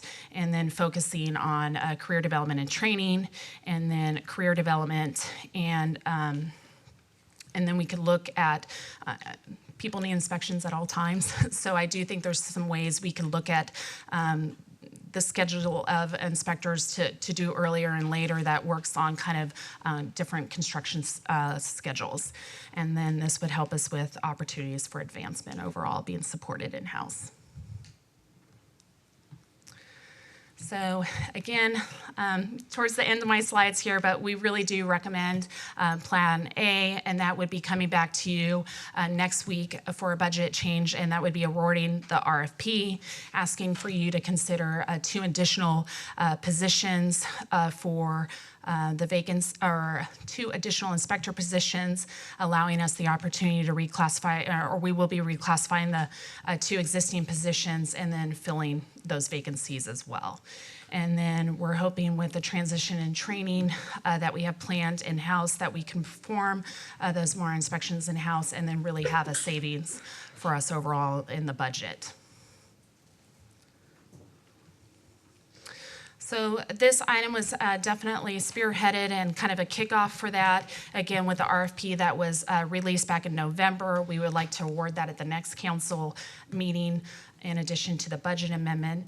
And then I also wanted to let you know that we are also looking at developer fee analysis overall here in kind of development services for planning and inspections. And then we're also bringing kind of engineering and public works on board too, and parks for that fees. So you can really kind of see where we're at benchmarking. And I hope to bring that at the second meeting in March. So Kelly's here to answer any questions that you have as well. And that pretty much concludes the presentation that I have. And if you have any questions, we'd be more than happy to answer those for you. All right, thank you, Melissa. Councilmember Parsley. Thank you. Have we budgeted already for these inspections in our current budget year? Yes, ma'am.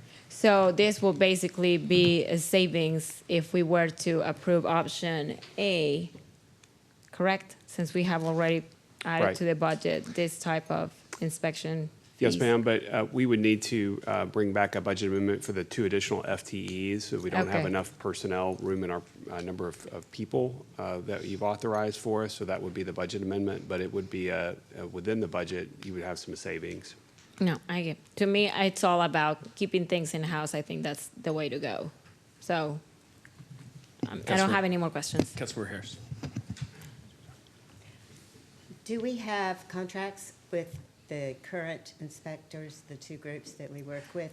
And we would have some minimum use of those over the year, this budget year, anyway?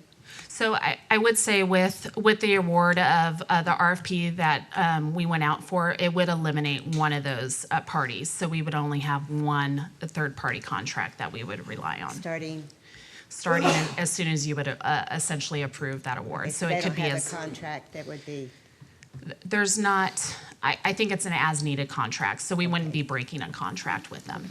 thank you. Mayor Pro Tem.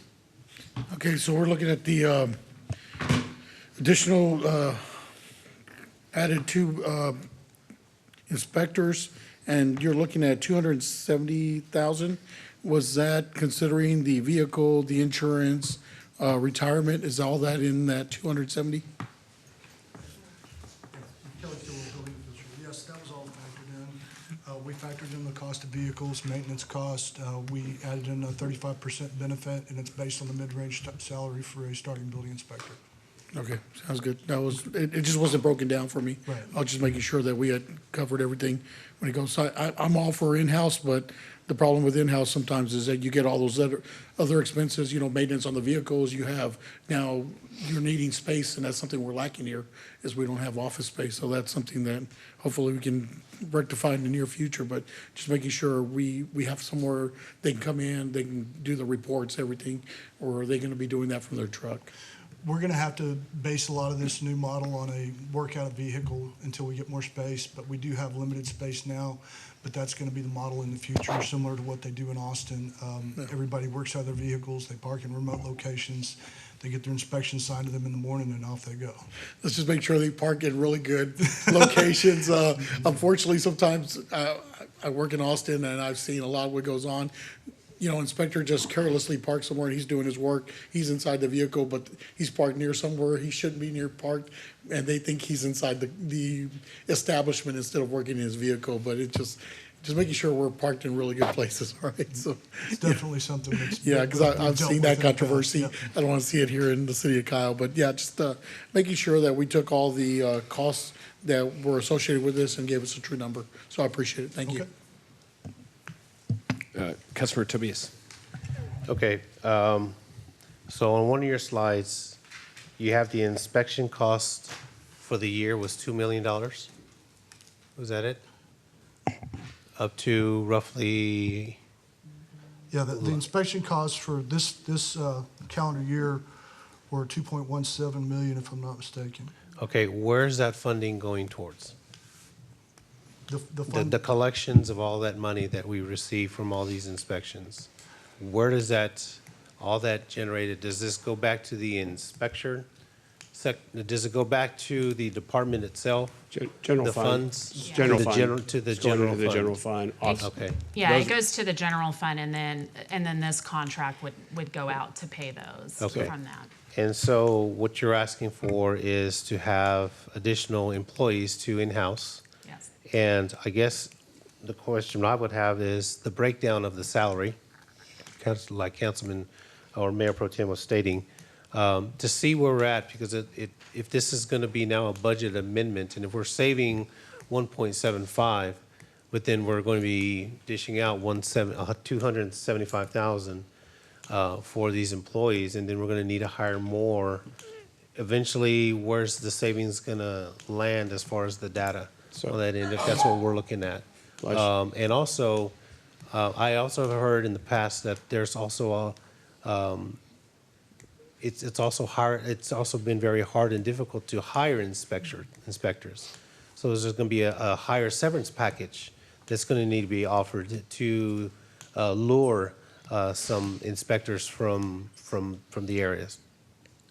I guess we're looking at, I'm just trying to look at the numbers. I'm just looking at the dollars right now. It is. We are looking at benchmarking the salaries and increasing those to fill those, not only our in-house current vacancies that we have, but it would also be looked at offering additional incentives for the other inspectors to come on. Kelly has looked at kind of a training program. There's some ways to bring staff on board, and as they get their additional licenses, plumbing licenses and other inspections, you work with them on that training to do that as well. So there is obviously some costs associated with that, but I think overall it'll still be some savings versus just having third-party outsourced inspections. And I do agree with the outsourcing versus in-house, but I also want to make sure I know this is also a new department we're trying to grassroots in a way, that we also have a standard operating procedure for across the board, from commercial to business to residential. Because I think in the past, we've had residential or residents that are wanting to upgrade their house or have inspections, and they get dropped in a loop because maybe they're going through the third-party vendor, and then they have special requirements, right? And then we come back to the city, and the city's like, no, that's not the form we needed this one. And, some of these things could last 2 years, maybe 6 months. And I think my hope would be, once you get your team in order, that you would have your core values, and you would have it to where it's very simple for residents, even small businesses or commercials, to come up to you guys and say, this is where we're at. We have a packet that for you to be able to go through, and then these are the individuals that will handle this. And you also give yourself a timetable to where you develop your standard operating procedures, to where these specific type of inspections will be guaranteed that they will take no more than 30 days or 2 weeks and so forth. Something to think about. I agree. Thank you. Anyone else? All right, thank you, Melissa. Thank you, Kelly. Appreciate you. So we'll just to clarify, we'll proceed with option A. We'll bring you back those documents at the next meeting that we need to proceed with that and get started right away. Thank you. All right, next up, agenda item number 9, receive a report, hold discussion, provide staff direction on the 2024 special events calendar and options for the Kyle Fair and Pie in the Sky Festival. Ms. Espinosa. Good evening, Mayor and Council. Mariana Espinosa, Parks and Recreation Director.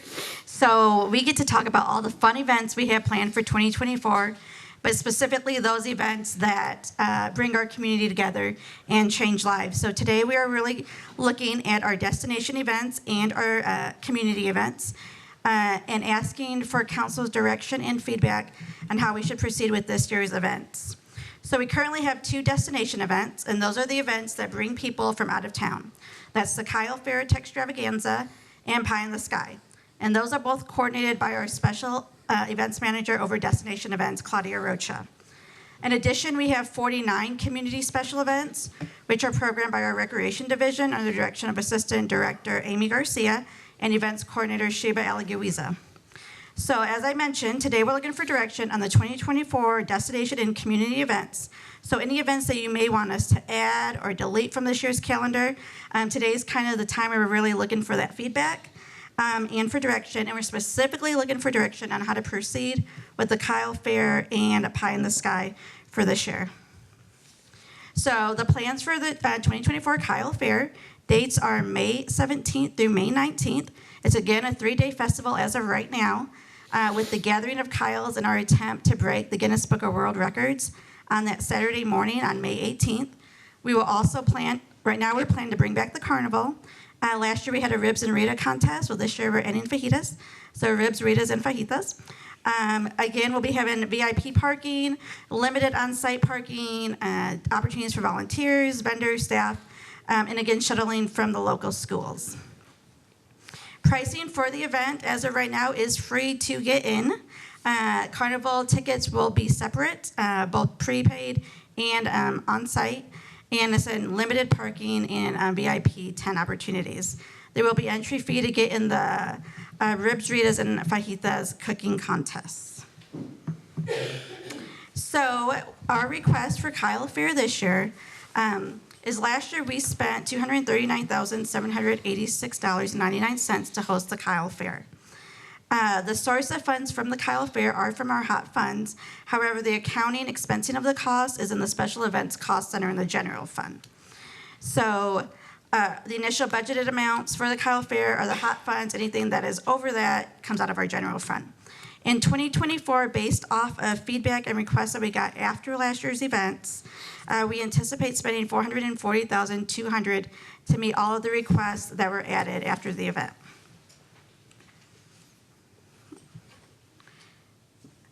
This is a breakdown. I won't go through it all because it's kind of difficult to see, but the major expense differences are in perimeter fencing for the event, adding a fireworks show one night and a drone show the next night.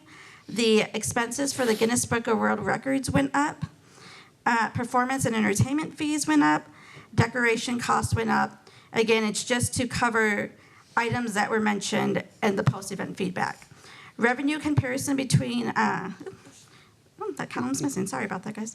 Revenue comparison between last year and this year. So in last year, we made approximately $49,960.50 in revenue. And this year, we have an estimated $124,000 in revenue expectations. So we have 2 options to present for the Kyle Fair. And I apologize, but this isn't the right one. Okay. So option 1 and option 2 are both 3-day events. And I know this here says 2-day events. But however, with option 1, we can select either a fireworks show or a drone show, one or the other. With option 2, we could do a fireworks show one night and a drone show the next night. With option 1, well, one of the feedback that we got last year that's really, really difficult to get city staff that's all able to work because it is a 3-day weekend. And so one of the recommendations were to hire a staffing company to supplement the Parks Department staff.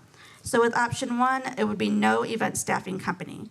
It would be all city staff, all departments work in the event as I have in the past. With option 2, we would hire a staffing company that would supplement the Parks Department. And of course, Communications Department would work, Police would work, and Emergency Management. But other departments would not be asked to work if we were the staffing company. With option 1, we can advertise in the Guinness Book of World Records through them for only 1 month to try and beat it, to be our goal. With option 2, the Guinness Book of World Records will allow us to advertise for 3 months preceding the event. With option 1, we can only have 1 stage with live entertainment. And with option 2, we would be able to add a 2nd stage, which would be a community stage to feature more community local bands. Also with option 2, we'd be able to add a Saturday and a Sunday performer. With option 1, we would not be able to provide a large tent for our vendors. Vendors would have to bring their own tents. With option 1, we would not have any perimeter fencing. That was one of the number 1 recommendations from last year, is that we would need perimeter fencing for this year. And with both options, the admission would still stay free. So a breakdown of those optional expenses, things that we could add or not have. Drones alone about $30,000. A fireworks show is about $30,000. The staffing event company is about $75,000. The large tent for vendors and all the other tents would be about $10,000. The addition of a Sunday and Saturday performer about $45,000. The gathering of Kyles for 1 month is $15,000, but to publicize for the Guinness Book of World Records for 3 months, it's $30,000. Additional stage is $9,000, and the event fencing, which is about $10,000. And then we turn around and we do the same thing for Pie in the Sky. We have 2 options for Pie in the Sky. To approve a budget of $255 versus a budget of $443. Like Kyle Fair, Pie in the Sky, they would all require budget amendments. Pie in the Sky, though, for both options is only a 2-day event. With option 1, we can select either a firework or a drone show. And same thing with option 2, it's one or the other. With option 1, there'd be no event staffing company. With option 2, we would have an event staffing company. A stage, no tent, no perimeter fencing. And the major difference for Pie in the Sky are the number of hot air balloons. So if we went with option 1, it'd be 10 to 15 hot air balloons. And option 2 would be 15 to 25 hot air balloons. And as of right now, the admission fee for the event is free. Comparison at the expenses for Pie in the Sky. Last year, we spent about $252,206.24 for the event. This year, with all the estimated costs, taking into account all the feedback and requests after last year's event, about $443,400. This chart here is also missing. I'm very sorry. So expected revenue for 2023 is $39,086.06. Oh, that was the revenue in 2023. And estimated revenue for 2024 is $65,700. One of the charts we wanted to kind of point out for both the Kyle Fair, it shows that not only do they have the social, cultural benefits of hosting the event, but also economic impacts. We can see here that the places people visited the most when they came to the Kyle Fair were the Target shopping area, the H-E-B shopping area, the Walmart shopping area, and of course Garcia's on Lehman Road area were amongst the top places that folks visited when they came to the fair. So our options and recommendation that we're looking for your feedback today is to option 1, either direct us to bring back a budget amendment to increase the event budget for both events, or to direct us to stay within the event budgets as budgeted. And this is just for the destination events. I'll move on to community events after. If I do want, I can stop there for a destination. Councilmember Parsley. Thank you. I have so many questions and comments. So first, I applaud you for the work that you have done on both events because they both were fantastic. And so I'm all about hiring staff because I know how hard you guys were working. And even when you had volunteers, it was still a lot of work. So how popular or how well received has been Pie in the Sky over the last couple of years? Right, so last year was the first year that we brought back the full 3-day festival to Lake Kyle. And we had about over 6,000 guests show up to the Pie in the Sky event. So we felt that last year was extremely successful. And then the year before that, we was a very, very small version of Pie in the Sky at Greg Clark Park. And then a couple of years before that, it was COVID, so they were canceled. So last year was really our main year to bring it back to Lake Kyle as a full event. Our destination event manager, Claudia, is here. Is there anything else you want to add on that? Okay. So we know, just based off feedback, that everyone loved the hot air balloons last year. Okay. I was just wondering because I know years in the past we have had issues with COVID and like weather, something was coming up. So I wanted to know if people were happy with it. Yeah. I love the Cal Extravaganza. I think that event was incredible. So I am all for it. I don't know if you guys feel like the 3 days was We got the same attendance for the 3 days. If there was one day more popular than others, I know that I couldn't go on Friday. You know, most people that work probably won't be able to go. Saturday and Sunday for sure. So I don't know what works best for staff or for the city. I don't know if we got a head count of how many people showed up each day. Definitely a Saturday was the busiest day. The other 2 days are pretty evenly distributed. And as you mentioned, back to the Hot Air Balloon Festival, back to Pie in the Sky, the weather is a factor every single year. That does have a history of the balloons not going up. But last year was a very successful event. Okay, and so I would like to see if for the extravaganza, that we tell the vendors, especially the ones that are going to be doing contests, to make sure to have enough drinks and food for everyone. Because I know last year they ran out and people were having like the little tickets wanting another margarita, and they had not enough.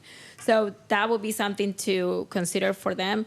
I don't know if we can involve the schools like Hazy ISD or charter schools, and if we could offer, if they volunteer, to have some community service hours, to see if that's something additional to the staffing. We definitely, we're going to reach back out to the schools again. So one of the issues we faced last year, it's right at the end of the school year. And so to get them to come out as their volunteer groups, or to even perform as their different performance clubs, was a little challenging. But Claudia is already reaching out to them, if you want to explain. Yes. And I know Claudia has agreed to come to my school tomorrow to talk about events to our NHS kids. So I think that would be great to let them know. One of the other things is, for that section for volunteers, is this year, because of the Guinness Book of World Records and us knowing a little bit more about that, and I know majority of y'all helped out with that registration is gonna take pre-registration, and packet pickup is gonna be run like a race. Okay. And so that'll be Friday, so the attendance will be a little bit higher this year on Friday, because it is gonna be package pickup for them, for the Kyles. The other thing is, we need non-city officials and city employees as counters, and so that's another area where we're gonna have to increase our volunteers and need more people and staffing at that point. Well, not actually staff, but volunteers. Okay. And the next thing will be, I'm all for fireworks. Everybody loves fireworks. So I think that will be a fantastic addition to the extravaganza. And I don't know, whatever budget amendment you need, I'm all gonna give you all the money if I can. All right, Councilmember Zuniga. Thank you for the presentation. It's, how will 2 stages work? And then I think a lot of the feedback I got from the community was the carnival. They felt like the lines were too long and not enough variety for the little kids and middle-aged kids. So, right, with the addition of the second stage, we'll have music playing all the time. So when the music comes on one stage, great. When it goes down, that second stage is going to pop back up, all the other stages setting up. So that's our plan and our vision for the second stage. And then we are also doubling the size of the carnival this year. So last year was our first time having a carnival at our event. So the vendor had to take a chance essentially on us. And it was a very successful carnival experience. And so we're going to be bringing out more rides for larger or older children. And then I guess on the revenues, how can we increase the revenues in some way? I mean, for these events, obviously I love having the fun part of it, but to bring down the cost of it, is there alcohol sales that the city could charge? I know people brought in coolers, their own, so they were basically bringing in their own. Right, alcohol. so Claudia's been working with the alcohol vendor, but she's also been working actively with our economic development department, specifically Lauren Lyon. They have aggressively been going out to try and seek more sponsorships this year. And they are right on the edge of securing some major sponsors for this year to help increase our revenue. We're also working with the alcohol vendor to get a portion of their sales, so yes. And the other areas of increased revenue is this year we are going to charge for a VIP tent and have that alongside the parking. And last thing I'll say, I do think we need the Friday, a 3-day event for such a big event. I think 2 days is too fast, too much to do, and the weekend is too fast. So just to give people that extra day off Friday, that's where I would be with it. Are we talking about the Textravaganza or Pie in the Sky, or both? I think you weren't both. So Kyle Fair's 3-day and Pie in the Sky is 2. Well, Pie in the Sky 2. Councilmember Heiser. Yeah, I would just like to reiterate that Pie in the Sky 2 days and the Kyle Fair 3 days. I think that one has the most longevity for us to continue into the future and to grow some of the amenities there. And Councilmember Zuniga, I typically would be in agreement with you in regard to generating revenue, but I think that maybe that's something we try to look at in the future as we grow our park amenities across the city, because this is a quality of life type of event that I think we need to try to make as family-friendly and affordable as humanly possible for people. Now, if we want to nickel and dime the vendors, I'm totally cool with that. The vendor fees did increase this year. Okay. Tell them if they want to serve there, they have to bring ribs and fajitas and margaritas to every council meeting until then. Yeah, and I get to judge the we'll judge the margarita and rib eating contest. That would get some action going once here again. if we could do that. That Yeah, sounded real good. Don't get my words wrong, Councilmember Heiser. I do support keeping it free and affordable for the community. So, thank you. Councilor Tobias. Okay, I think Robert and I might be on the, Mayor Pro Tem might be on the same page on this.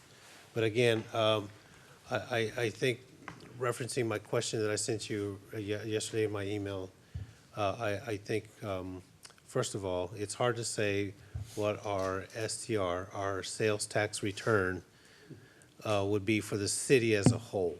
Because again, we're gonna have outside vendors or people coming over here. So it is look like it has doubled in price compared to last year, because I know we want to add more stuff. It's hard to tell what the hotel revenue is going to bring in. I know you listed, well, these people visited HEB and the airport, that's in Austin, but we don't see the overall sales tax as far as the city goes. Again, we want quality of life. I'm just still, for the past couple of years, still not sold on just pie in the sky as a whole, because it does seem that we do finance this every year, and people do come out, but it's very unpredictable of what it is that, with the weather and everything else.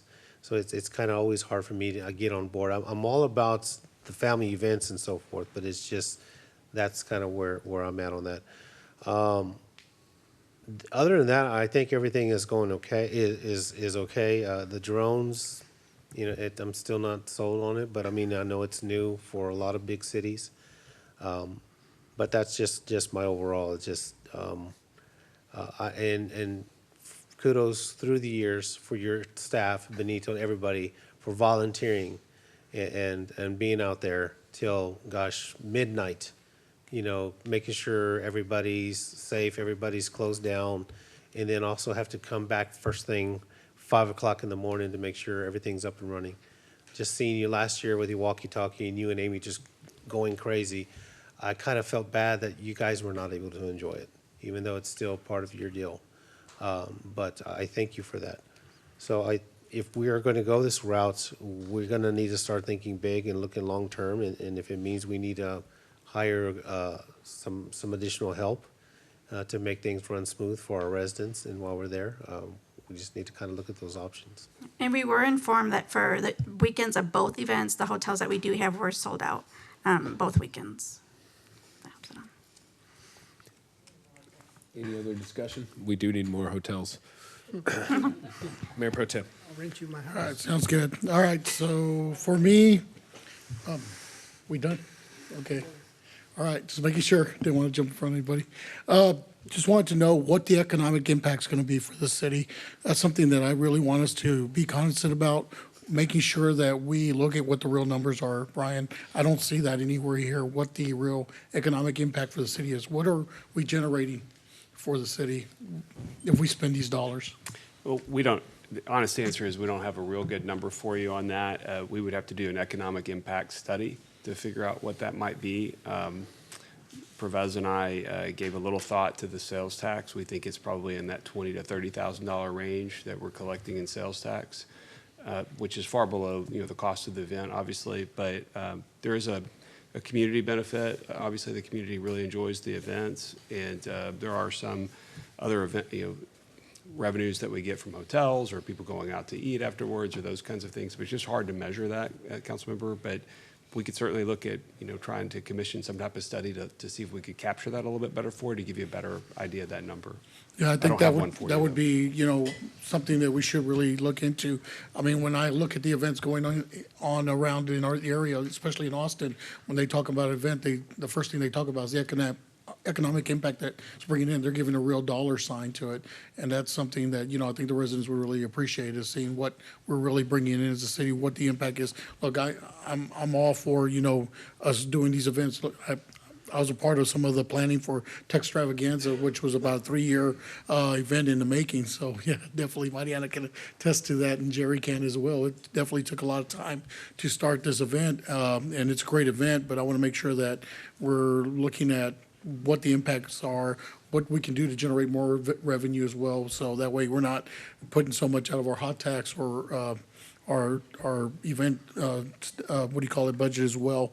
But anything we can do that. The other thing is, why are we doing a perimeter fence? What was the need for that? Do you want to explain? There's a few reasons. One, with the Kyle gatherings, that is required by Guinness to have that in perimeter. The other thing is safety in general with our time and age and things going crazy. At this point, one of the recommendations by the gold standards, is that we have perimeters around all special events this large with more than 2,000 to 3,000 people. Okay. Is the main reason. I was wondering, because I know last year y'all didn't have the perimeter fencing, and why we were adding it, because it's a big budget increase. The other one is TABC. TABC. Okay, sounds good. And then finally, just want to thank all of you. Benito, come on up here, man. You're part of this. Come on up here. I just want to come up and say thank y'all for all the work y'all did. It was a great event last year. Y'all did a great job. I don't think that people really realize the amount of time that y'all put into this. I mean, prior to set up and everything else. Jerry, you're a big part of this as well. So I just want to say thank y'all for y'all's hard work and dedication. Definitely showed it was a great success for a first year. To see it implemented and to see the response was really amazing. It felt good. Unfortunately, I wasn't able to be there because I had COVID, but it was a great, I saw all this feedback on social media. It's pretty amazing. But yeah, just moving forward, Brian, if we can really look at some numbers, it'd be great. Hot tax, everything that goes associated with it, and what we can do to try to, mitigate some of that upfront cost. Thank you, sir. Thank you, Mariana. Appreciate it. All right, I have two quick things. First is, I just want to concur with what Councilmember Parsley and Councilmember Tobias said about having reservations on Pie in the Sky. So the very first one that we did, I don't remember what year it was, 17, 18? 17. So we had 12,000 people there for the first one. Very successful, all the balloons launched. It was kind of shock and awe in the community seeing it happen. Everybody was excited about the Pie brand, moving it forward. And then the year after, we had to cancel it the day before due to weather. The year after that, we had to cancel it due to weather. The year after that was a pandemic. The year after that was still a pandemic. So that taught me that Pie in the Sky is an extremely volatile event, because the main attraction, it can just be breezy and it won't work. So for those reasons, when it went down over COVID, I was sending out strong signals that I didn't think we needed to bring it back specifically, just because it's such an unreliable event, and it seems like folks are kind of turned off by not knowing whether or not the balloons would go. That said, when they go, they're awesome. So there's something to consider. But just generally, I'm in the same camp of not wanting to put too much of an investment into an event that can potentially, you won't know that it's going to actually go until literally the day before or even morning of, kind of thing. So, and then the second comment I wanted to make, if I have an agenda item later about directing the Economic Development Board to look into our hot funds, to compare them and so on and so forth, as well as the potential for our hotel convention center. And the reason I want to have that discussion later has to do with the amount of money that we are using the hot fund for, to fund our events, which is good, but also recognizing that we could be using those dollars to help fund hotel convention center. So I want to just, as something to keep in mind there, I don't want us to get to a point where we are committing all of our hot money to fund two events when there's some really big thing that we could do, that those dollars might get help us with. But those are my two comments. So, anyone else? All right. So I'll go ahead and move on to the community events.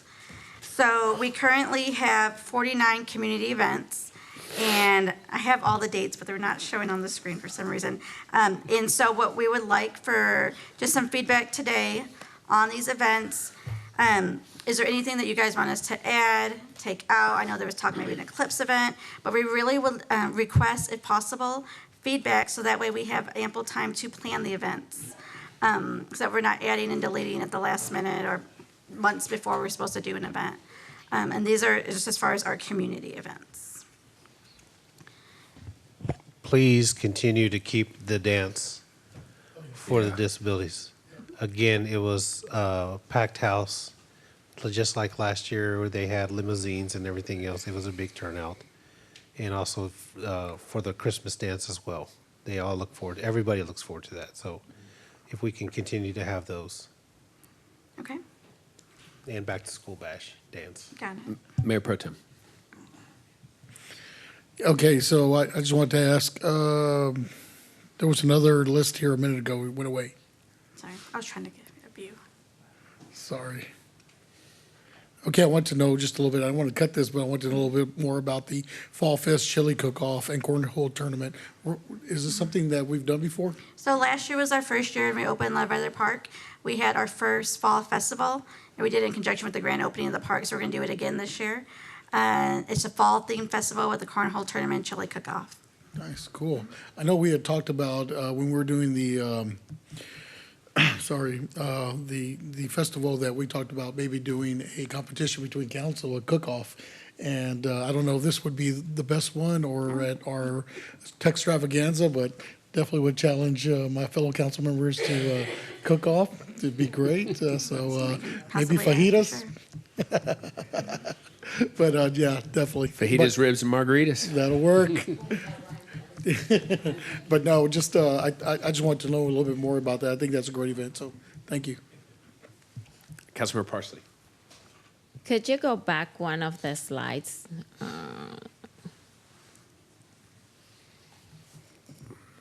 So I love all the events. I seriously do. I was very sad because I think I missed the dance with for the people with disabilities. Like Tobias messaged me and said, "Are you coming?" I'm like, "Where?" I totally missed it. So I was very sad about that.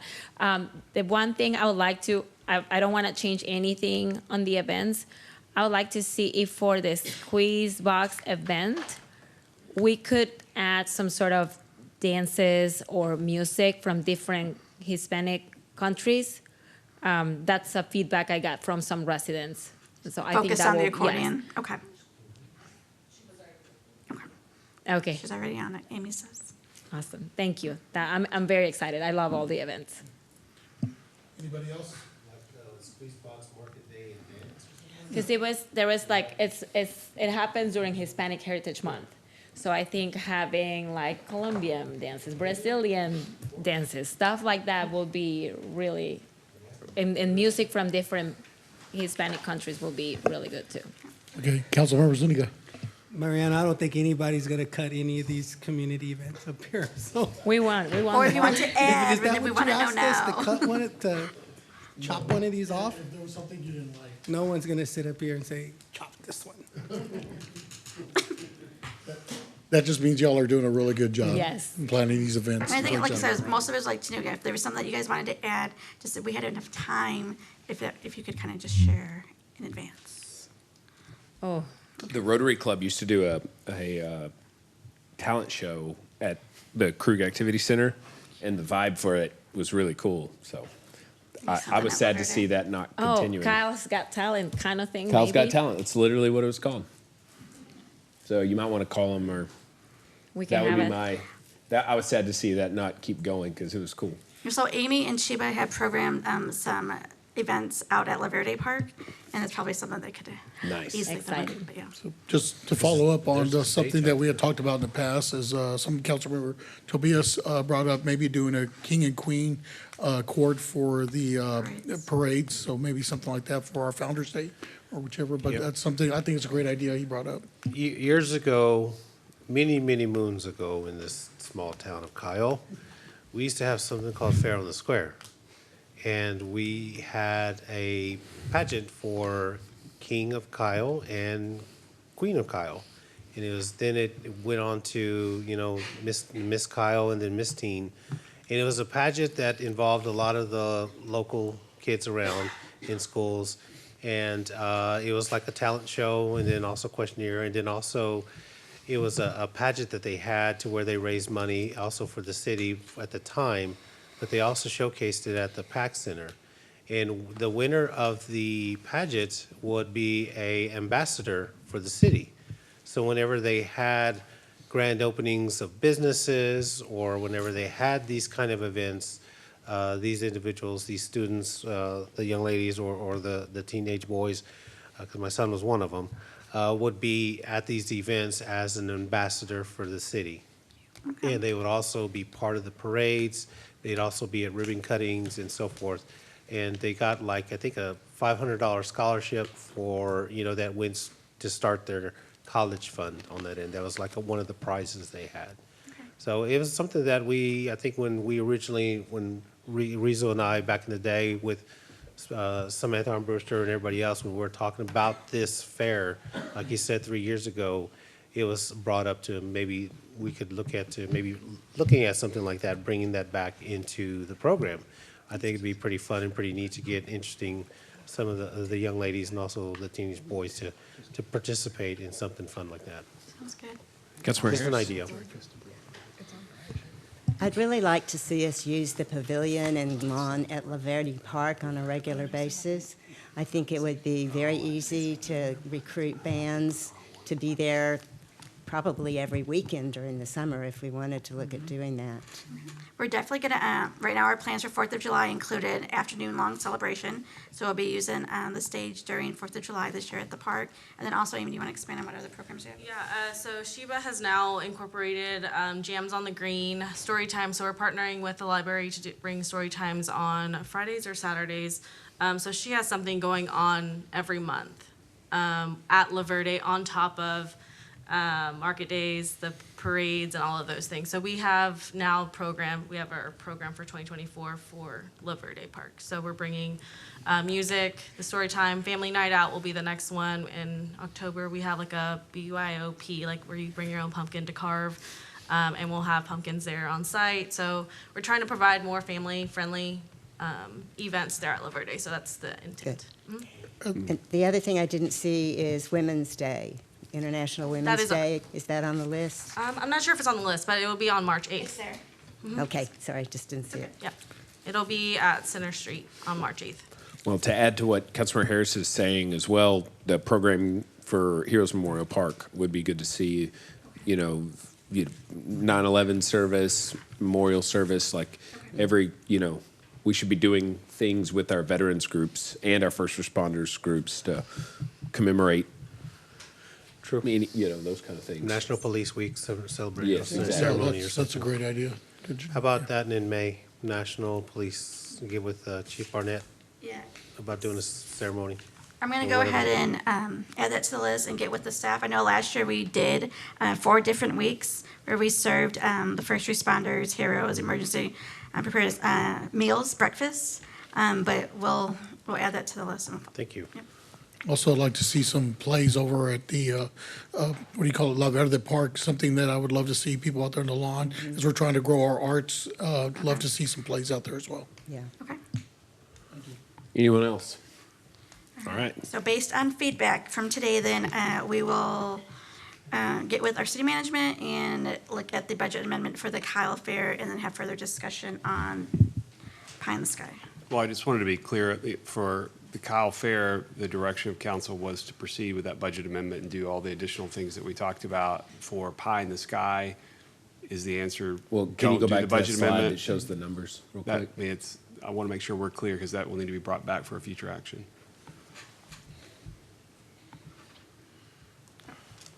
And then we have a lot of other events for Parks and Rec to do. We got those. Did you not have it broken down between Pie in the Sky and Kyle Fair? Where was the slide that had the 2-day versus the 3-day for Pie in the Sky? Yeah. Right there.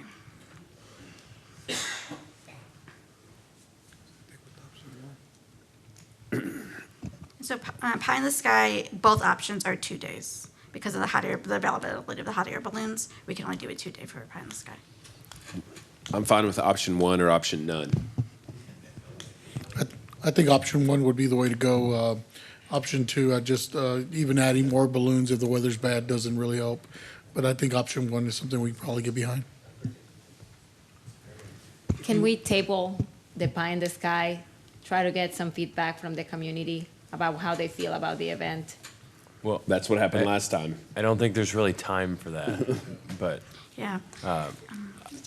Little time, but not so much, because we really need to get the event details in place.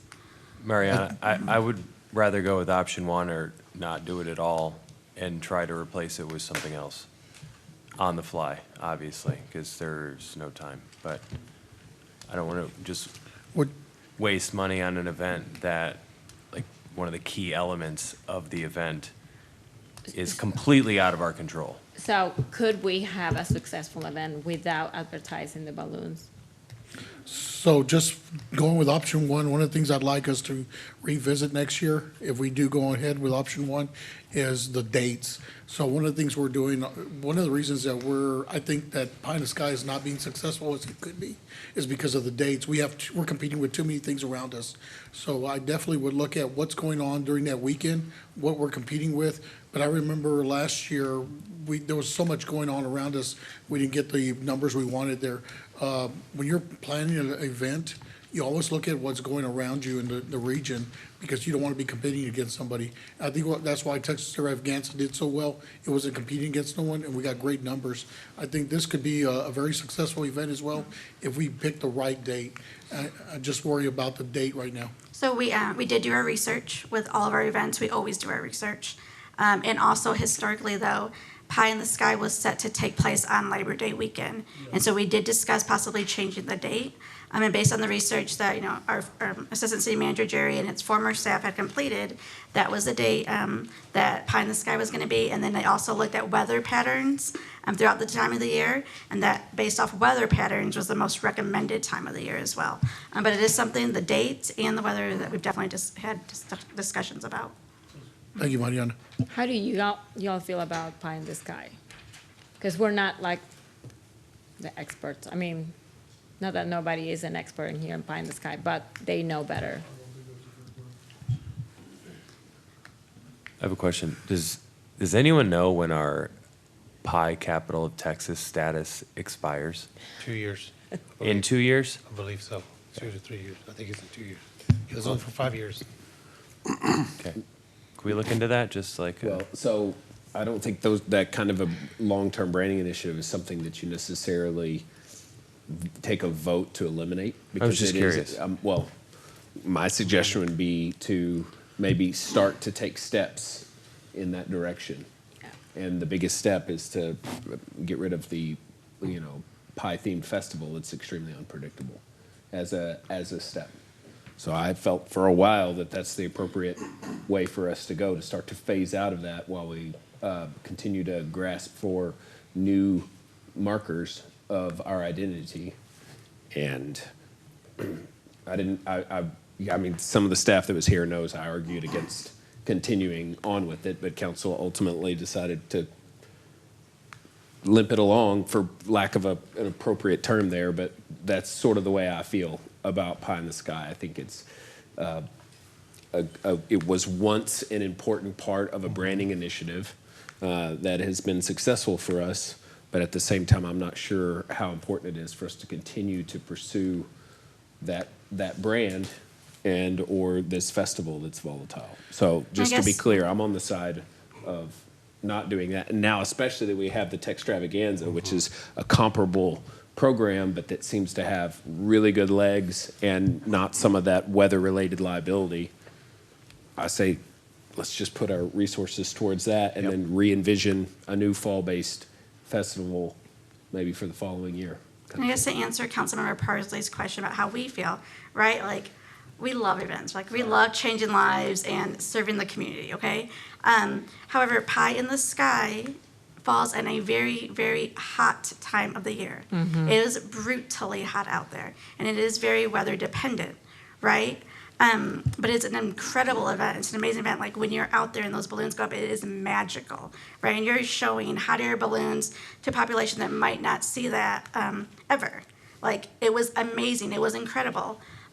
So we love the event, but it is very, very hard to do 2 3-day events and to do one in the brutal most part of the time of the year. But whatever direction we're given, but we love the event. It's just a hot time of the year, and the hot air balloons are weather I dependent. would definitely recommend for us to put resources and thought into maybe doing another big event later during the year, not this year. So if that, because I didn't go to Pie in the Skies because it was so hot. I don't get out of my house if it's 95 and above, so. Yeah. Councilmember Harris. Yeah, if we do replace Pie in the Sky with another event, certainly there are wonderful opportunities in our area to have wine and food and art festivals that we're lacking in this area in that. So we could have huge crowds at those as well. I'm at the agreement on what it is. I've only been one time out of the whole deal because of cancellation and all that, and it is hot and so forth. Again, I haven't been sold on it for a while. It's not because it's not a great festival. It's just, again, we're marketing one business. And once, let's say years from now, like Paper Bear, once that eventually rides off in the sunset, where's our marketing brand for the city?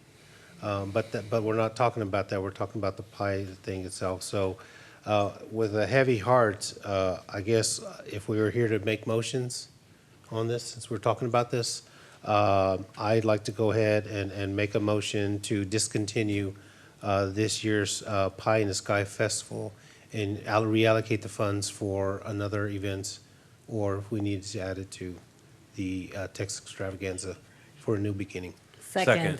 All right, motion by Councilmember Tobias, seconded by Councilmember Parsley, that we move on from Pie in the Sky and we use those resources to build our events program in other ways. Is there discussion on the motion? Councilmember Heiser. Yes, one of our wonderful residents just informed me that the pie moniker goes through the year 2031. That's not what we need to discuss right now. I'm just setting the record straight. Any further discussion? All right, all those in favor say aye. Aye. All opposed? Nay. All right, motion carries 6-1. All right. Any further discussion? You got it, the direction you need? Yes, sir. Thank you. All right. Next up is the consent agenda. 10 through 15. Does anybody have any items they want to pull or questions on these items? Question. All right, number go ahead. 10 To Mariano. Mariano, you're back You're back, Mariano. from outer space.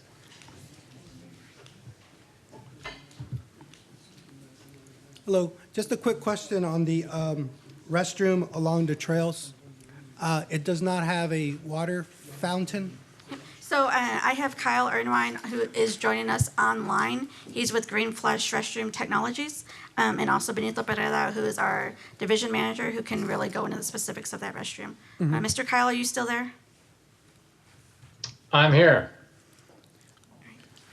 The question again, Councilmember Zuniga? So does this option not include a water fountain feature outside for people walking along It the trail? actually includes a dual level drinking fountain with a water bottle filler.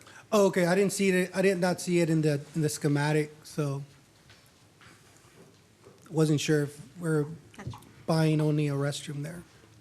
Yeah, sorry, it's not included on the sample photo. So there's a sample photo that is missing things that you'll be getting with this restroom, but the drinking fountain and dual level drinking fountain water bottle filler is shown on the floor plan.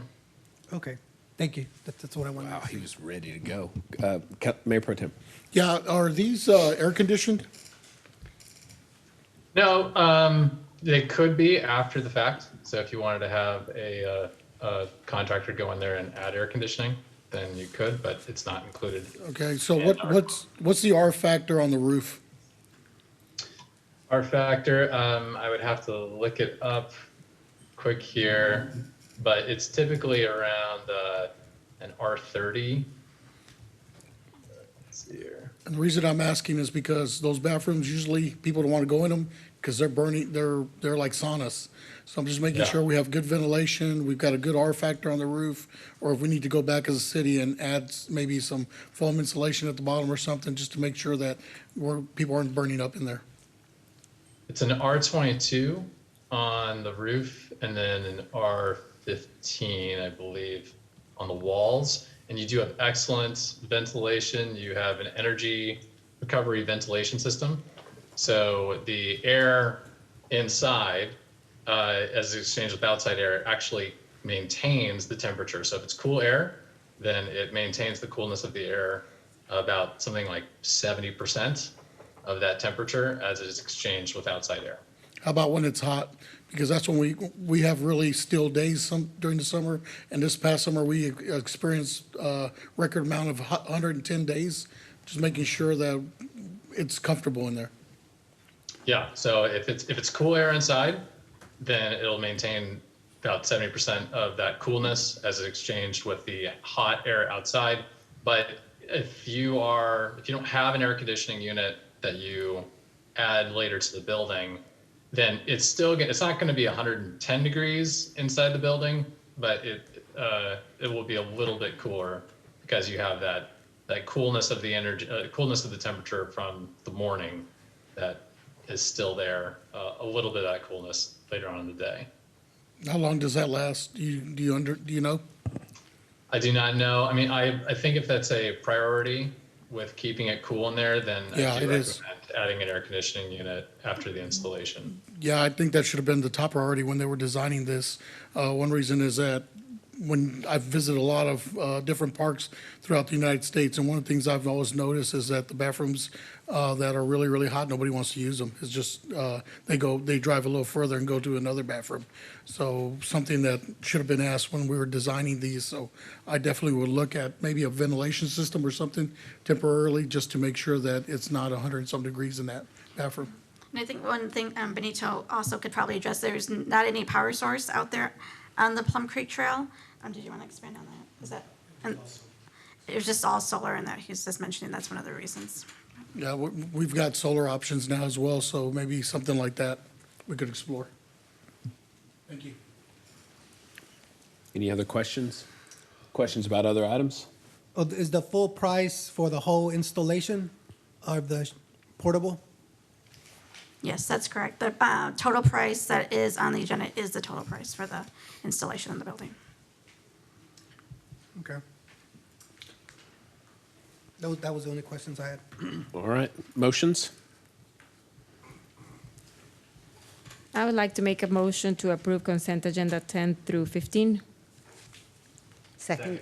All right, motion by Councilmember Parsley, seconded by Councilmember Harris, that we approve the consent agenda as presented. Is there discussion on the motion? All those in favor say aye. Aye. All opposed? All right, motion carries 7-0. All right, next up is agenda item number 16. Consider approval of the CSW First Amendment Development Agreement. Consider approval of a resolution authorizing the city manager to execute a master agreement, Task Order 1, with Schoenberg and Polk for providing engineering services on the Vibe Trail system to include preparation of design plans, bidding, construction services for the construction of the Marketplace Section 2, St. David's Connector segment in the amount of $237,901. Mr. Atkinson. Will Atkinson for the record, Director of Planning. So before you, as stated, we have 3 items on this agenda. We have the First Amendment to the CSW Development Agreement, the Master Agreement for Schoenberg and Polk, and the Task Order number 1 related to that.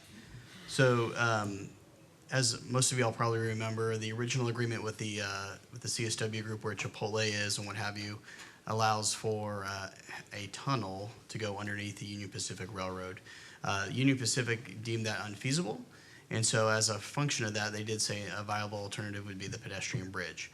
And because of that, we had to enter into an amendment to the agreement to adjust for that design appropriately. As we began having discussions internally from a staff perspective with administration as well, it became more and more relevant that we actually do for our first phase to design and construct the St. David's connector first, which will go to the northwest underneath 1626 and around to the FM 1626 tank. Right there, you can see it in green, but I'm going to go to the next slide. Because at the St. David's site, that's where the hospital is going to be, and as part of the road bond, we're going to be bringing the Vibe Trail from the Live Oak warehousing project to the north, all the way down to the southeast corner of the 1626 tank. So this will provide one more connection point. We can fully design and build that, and that's the design of that is for task order number 1. The First Amendment also includes full design of the pedestrian bridge, which is shown on slide 2 here in red. It does not account for the funding. And there's also an aspect of it to where we can also utilize that money to shift to alternative projects as well from a cost perspective if it's decided that the pedestrian bridge is not a viable alternative from council. In a nutshell, this is what we're bringing forward is this amendment, the task order number 1, and then the ultimate master agreement with Schaumburg and Polk to do all the design and construction of the non-road bond Vibe Trail segments. Do y'all have any questions for me?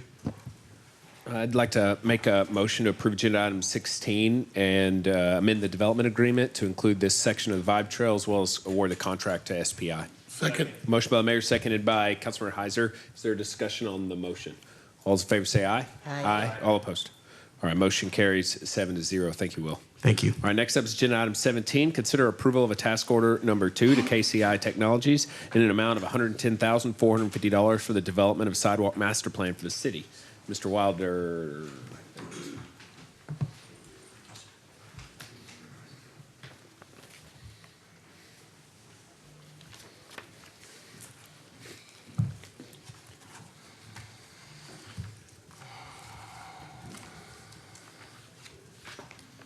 Mayor, Council, Public Works, Harper Wilder.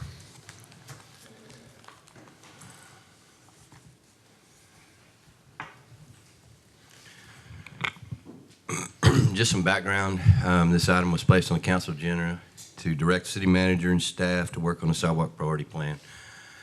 Council directed the city manager and staff to inventory the sidewalk network, determine the condition of the existing network, develop a ranking system for prioritizing sidewalk repairs, and for constructing new sections of sidewalks for connectivity of the sidewalk network.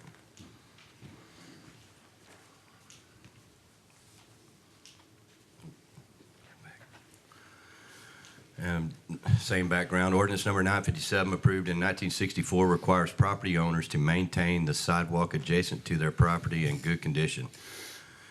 In 2017, there was an amendment due to the, there was a new development was required to plant trees near the sidewalks, which could possibly damage the sidewalks, which did damage the sidewalks.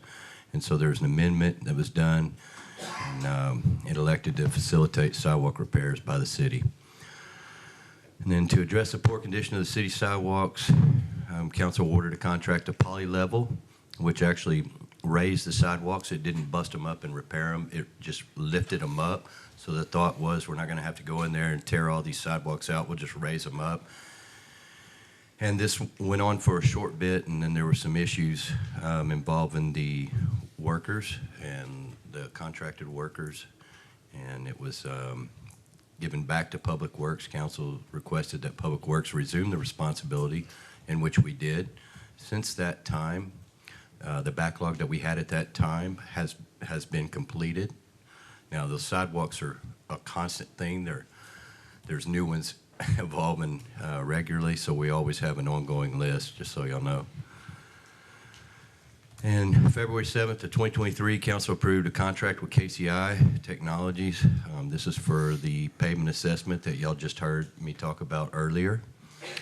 Sidewalks were one of the things that was in that PCI exercise, but it was not a sidewalk master plan, which that master plan would determine a comprehensive condition of the existing network, develop a ranking system for prioritizing sidewalk repairs, and for constructing new sections of sidewalks for connectivity of the sidewalk network, develop a budget to perform repairs, and proactive work to improve pedestrian mobility.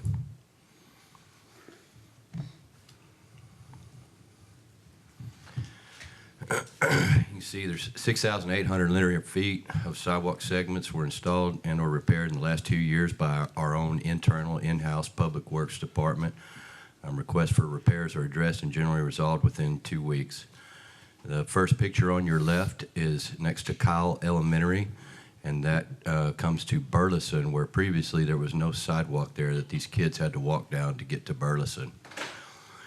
The second photo is on Colders Crossing. That's the one where the Plum Creek Phase 2 residents that were moving in over there expressed their concerns about the kids not having a safe route to the Hayes High School or Barton Middle School. Kyle Public Works built that sidewalk that's there today. That third picture is just the same one as the first one, just the group of the guys that put that in over there.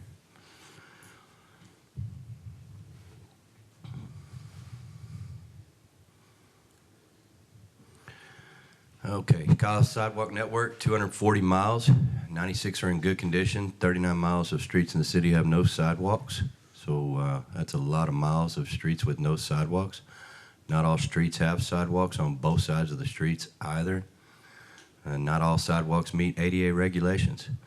It's estimated the sidewalk network can increase up to 600 miles with future development.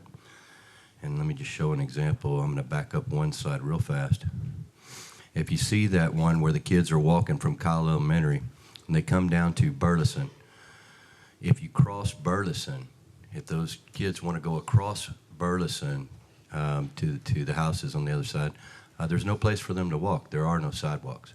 So they're forced to walk in the roadway or on private property. Vibe Network, considered critical to pedestrian mobility, 84 total miles. A majority of these will be constructed by development. 20 miles are a responsibility of the city. All the 2022 road bond projects include construction of the Vibe. As of 2023, 8 miles have been constructed. Engage KCI Technologies to build on the information gathered in the PCI and develop a sidewalk master plan. KCI, since they already did the pavement assessment for us, just seemed like the logical ones. They are already aware of every street we have. They're the one that just recently did the assessment for us, so that's why KCI was chosen to hopefully do this sidewalk master plan. Evaluates the existing networks for gaps in connectivity between sidewalk and Vibe segments, and many examples of that throughout the city that we have gaps in the Vibe and the sidewalk. Sidewalk right over here on Veterans Drive. If you look, you can go all the way from Center Street all the way up Veterans Drive until you get to Silverado, and then there's a gap there. Once you get past that gap, you can go and continue on a sidewalk all the way to 2770 and turn right and go all the way to Colders. But those gaps that are existing throughout the city right now is something that we need to look at trying to get to fill in. Provides guidance for budgeting necessary funds to maintain the existing or proposed new segments of sidewalks. Provides a priority listing of the sidewalk improvements for construction of new sidewalk segments and maintenance and repair recommendations. Utilizes mapping tools to display the findings and recommendations.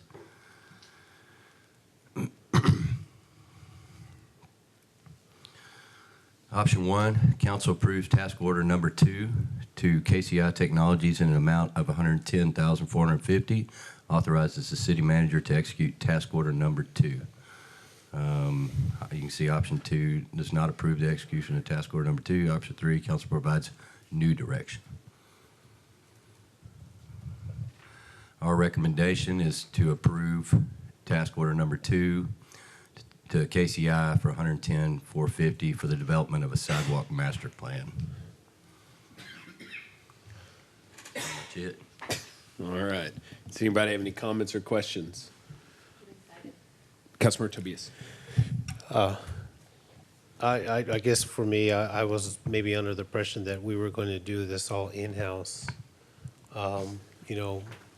I think I thought we were gonna identify already specific sidewalks. I know just this week I sent Amber an email of specific sidewalks that were not completed yet.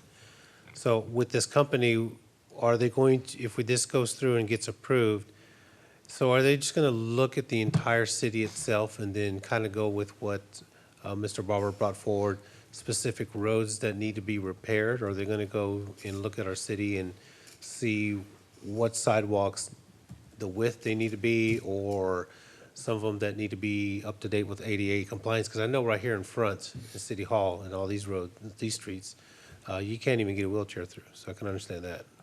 So would this company be able to identify all these things?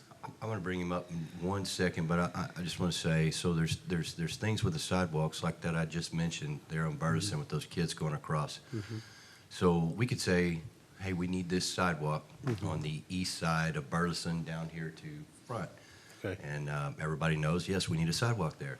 The problem is there is open ditch along the roadway on both sides. So with that open ditch, you can't put a sidewalk in there. So now you're looking at, okay, are we gonna curb and gutter? If you're gonna curb and gutter to control the rainwater, then we got to look at storm drainage, inlet boxes, all this. Okay. Your cost just went up. If you're gonna do all that and tear that up, okay, is there old sewer lines? Because there's old clay sewer lines in that entire area also. If you're gonna tear it all up, do I change out those clay sewer lines while I'm there? Do I change out the the water lines that have been there forever in this older town area? So that's something much bigger. I can say we need a sidewalk there. Hopefully these gentlemen will give us a more in-depth, hey, if you want to do this, you're looking at this, this, this, this, this.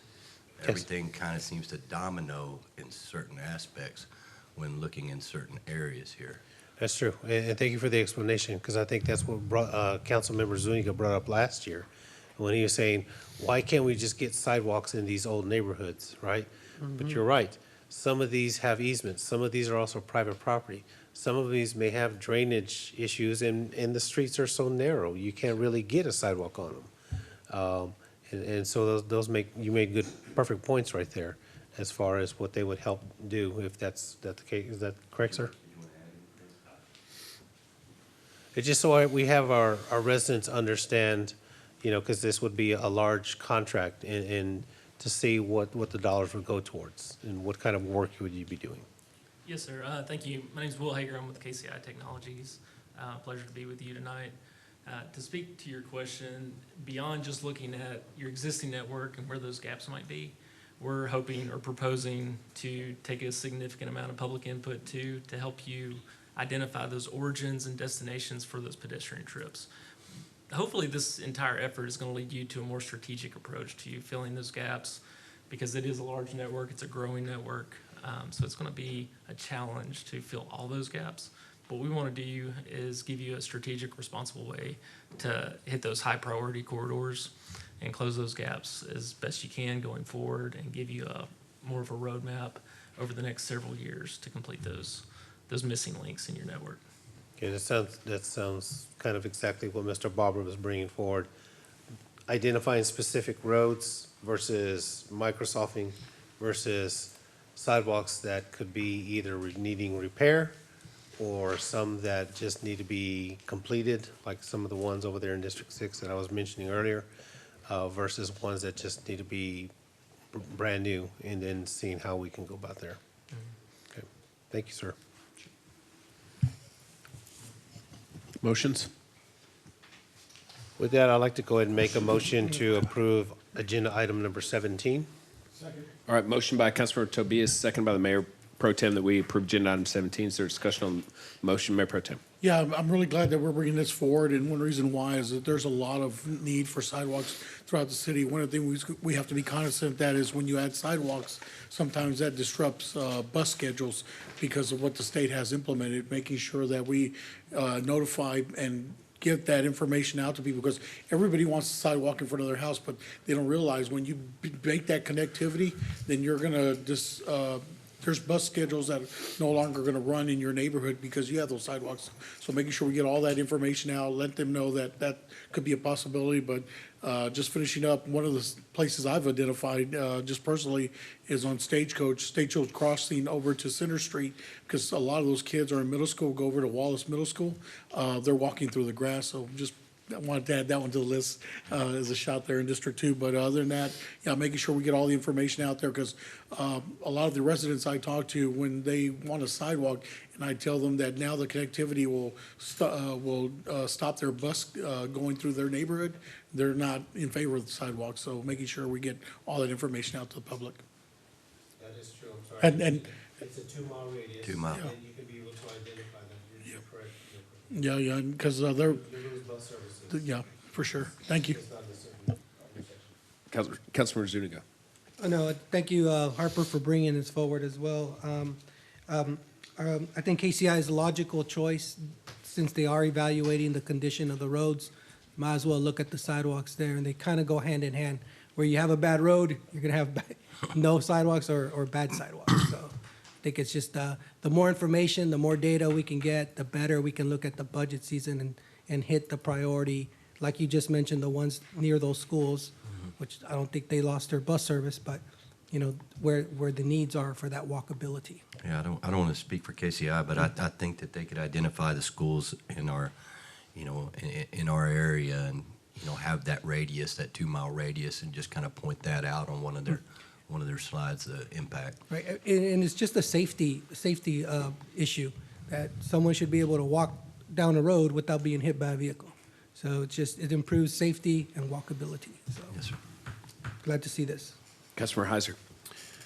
Thank you. Harper, are you planning to loop in the school district at all on the sidewalk, any of the sidewalks that would be done near schools? I can, sir. You know, if we need to coordinate with them, especially if, well, let me rephrase that. If these sidewalks are identified and they're going to be built around the schools, and with that 2-mile radius, then yes, I would probably get with Jerry Scrocky first, you know, who's the safety coordinator, and I deal with her regularly, and see how she would want to approach that. Yeah, just so we can like better understand walking patterns from kids to and from school, so we know where the best. So maybe it would help prioritize. Yeah, I don't know. That's all. So just keeping everybody aware is that that's a state mandate. It's not an individual school thing that rule exists for the bus schedule. So the school couldn't come back and say, oh, let's go ahead and run the bus. It's a state mandate, so it comes from the state. I know. Okay. I'm bringing this up proactively because a few months ago with some of the sidewalk improvements done by Hayes High School, I'll just leave it there, okay?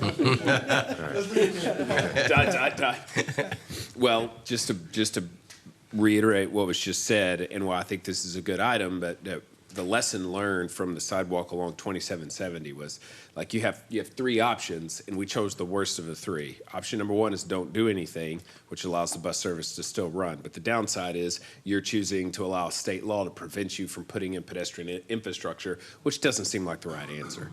Option number 2 is to, do what we did, which is to accept a grant or put in a sidewalk that is not well designed, that's very narrow, barely ADA compliant, runs right up along streets as opposed to getting buffers, and it just altogether doesn't actually do a good job. And then you've lost bus service and you've gained a bad sidewalk. So my suggestion is, especially given the feedback when it comes to the development of sidewalk infrastructure, to make sure that we are fully designing it for pedestrians and not just to say we built a sidewalk, or because that's, if I could go back, there's no way we would have built that sidewalk the way that we did, because it is cheap and low grade, and we just followed the budget and the grant that we got, and it's not very good. So I don't want to commit that same mistake on future sidewalks, like the one next to Wallace or wherever. I think that's a great point, and that's in the design phase on whatever they come up with. Give us that master plan first, and then the design phase on each one of those individual areas is where we got to make sure we do that. Okay. All right, any further discussion? All those in favor say aye. Aye. All opposed? All right, motion carries 7-0. Thank you. you. All right, next up, agenda item 18, consider approval of a resolution approving an amendment to the preliminary project finance plan for reinvestment zone 6. Ms. Leiby. Good evening, Mayor, Council Councilmember Stephanie Lively with Norton Rose Fulbright. Our firm serves as bond counsel to the city. December 2023, we brought forward a creation and a preliminary project and finance plan for TERS number 6, which is the downtown TERS. Unlike some other TERSs that the city has had recent experience with, this TERS is not a developer-initiated TERS. This TERS is a city-initiated TERS. At the time of TERS creation, we let council know that there were still some open items with the project and financing plan that we were working through with the county, because the county will be a participant in this TERS number 6.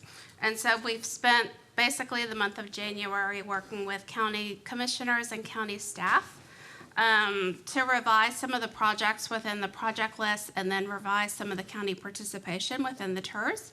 And so tonight we're bringing you all an amended preliminary project and finance plan so that you can see and approve those changes. If approved by council, we would come back to council one more time to approve the final project and finance plan and then approve the interlocal agreement between the city and the county so that we can capture that county participation within the TERS.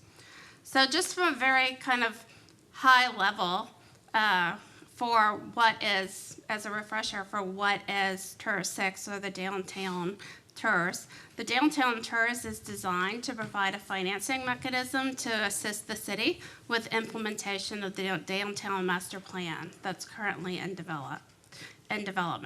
TERS 6, as I mentioned before, was created December of 2023, and it's designed to generate or finance those improvements. Projects included with it, or the intended projects within the TERS include roads, parking, sidewalks, trails, linear parks, a new city administrative facility, and then potentially some 380 grants to help revitalize the zone. This is just the boundaries of the TERS as created. And this is kind of the current steps that were taken that I walk through, and then we'll also just visit next steps. So from a high-level discussion for the changes to the plan or the feedback that we received from the county, for some of the roads that are going to be redeveloped within the TERS, the county did not want county increment to be used to pay for water and sewer improvements that would go underneath the road. And so after discussion with staff determined that it was probably preferable for those costs to come out, and as water sewer improvements are done in connection with the roads, that those are paid from other city funds so that we weren't trying to bifurcate out county funds. For the city office building, I think the county has a potential interest to participate in that office building as design and implementation of the building comes into focus, if there are county uses associated with that. So at this time, the county's elected not to participate or allow their county tax increment to be used for any of the costs associated with the city administrative facility. But again, have left the possibility open that they could participate in that facility once designed and understanding if there could be any potential county use for that. And then similarly with the 380 agreements, the county has asked us to come back to them with any 380 grants that could potentially be funded through the TERS. So the plan itself is largely unchanged. We've tried to capture a lot of these changes in the interlocal agreement that'll come to the city and the county to memorialize those county asks. So from a TERS governance perspective, all the projects remain as authorized projects. TERS eligible, can be funded.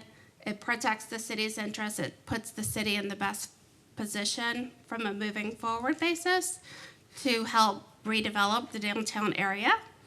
And then as the revitalization occurs, some of these projects come online, we'll have continued discussions with the county to gauge their interest and participation for any of those specific projects. So happy to answer any questions that you all may have. Well, I think the county's feedback makes complete sense to me. So it sounds like they're thinking it through, which is important so that we can put good projects together and that they're being clear with us about what their expectations are. So I'm thankful for that feedback. and thank you for capturing it. Any questions, comments, motions? What was the hesitation from the county for not participating with the expansion of the city hall?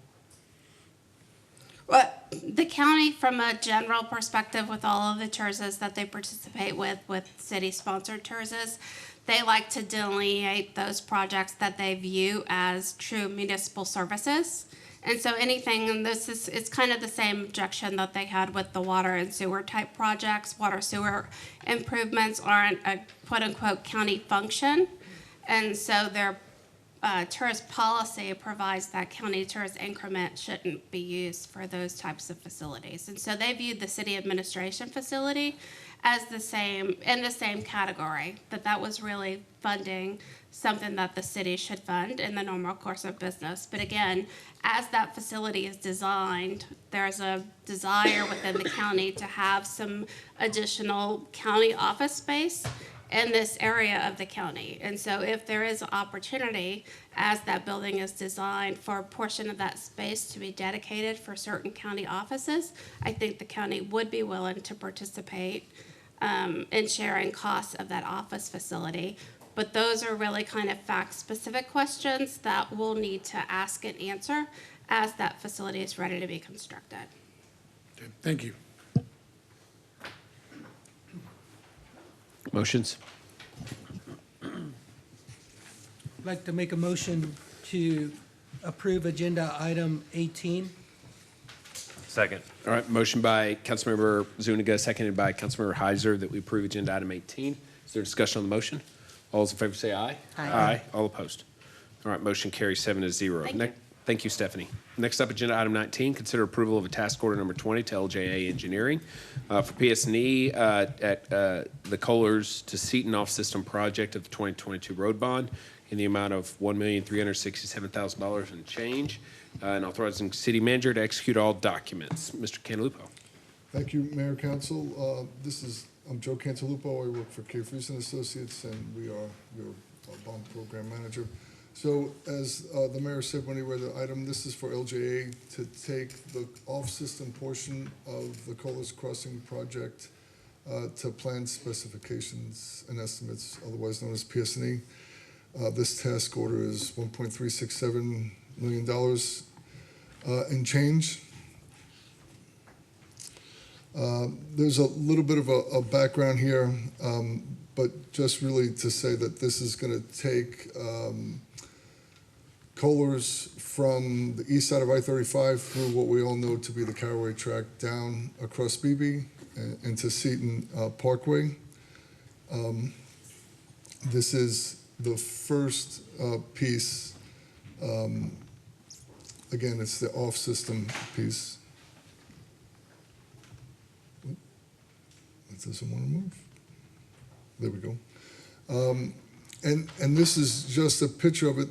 The alignments and design features were approved by council back in December. The full schematic was just completed earlier in February, and that is actually why we're here with the PS&E contract. This task order, again, will move their work, LJA's work, into PS&E, which is really the last step before it goes to bid. And the project is anticipated to go to bid by late fall, end of December or so.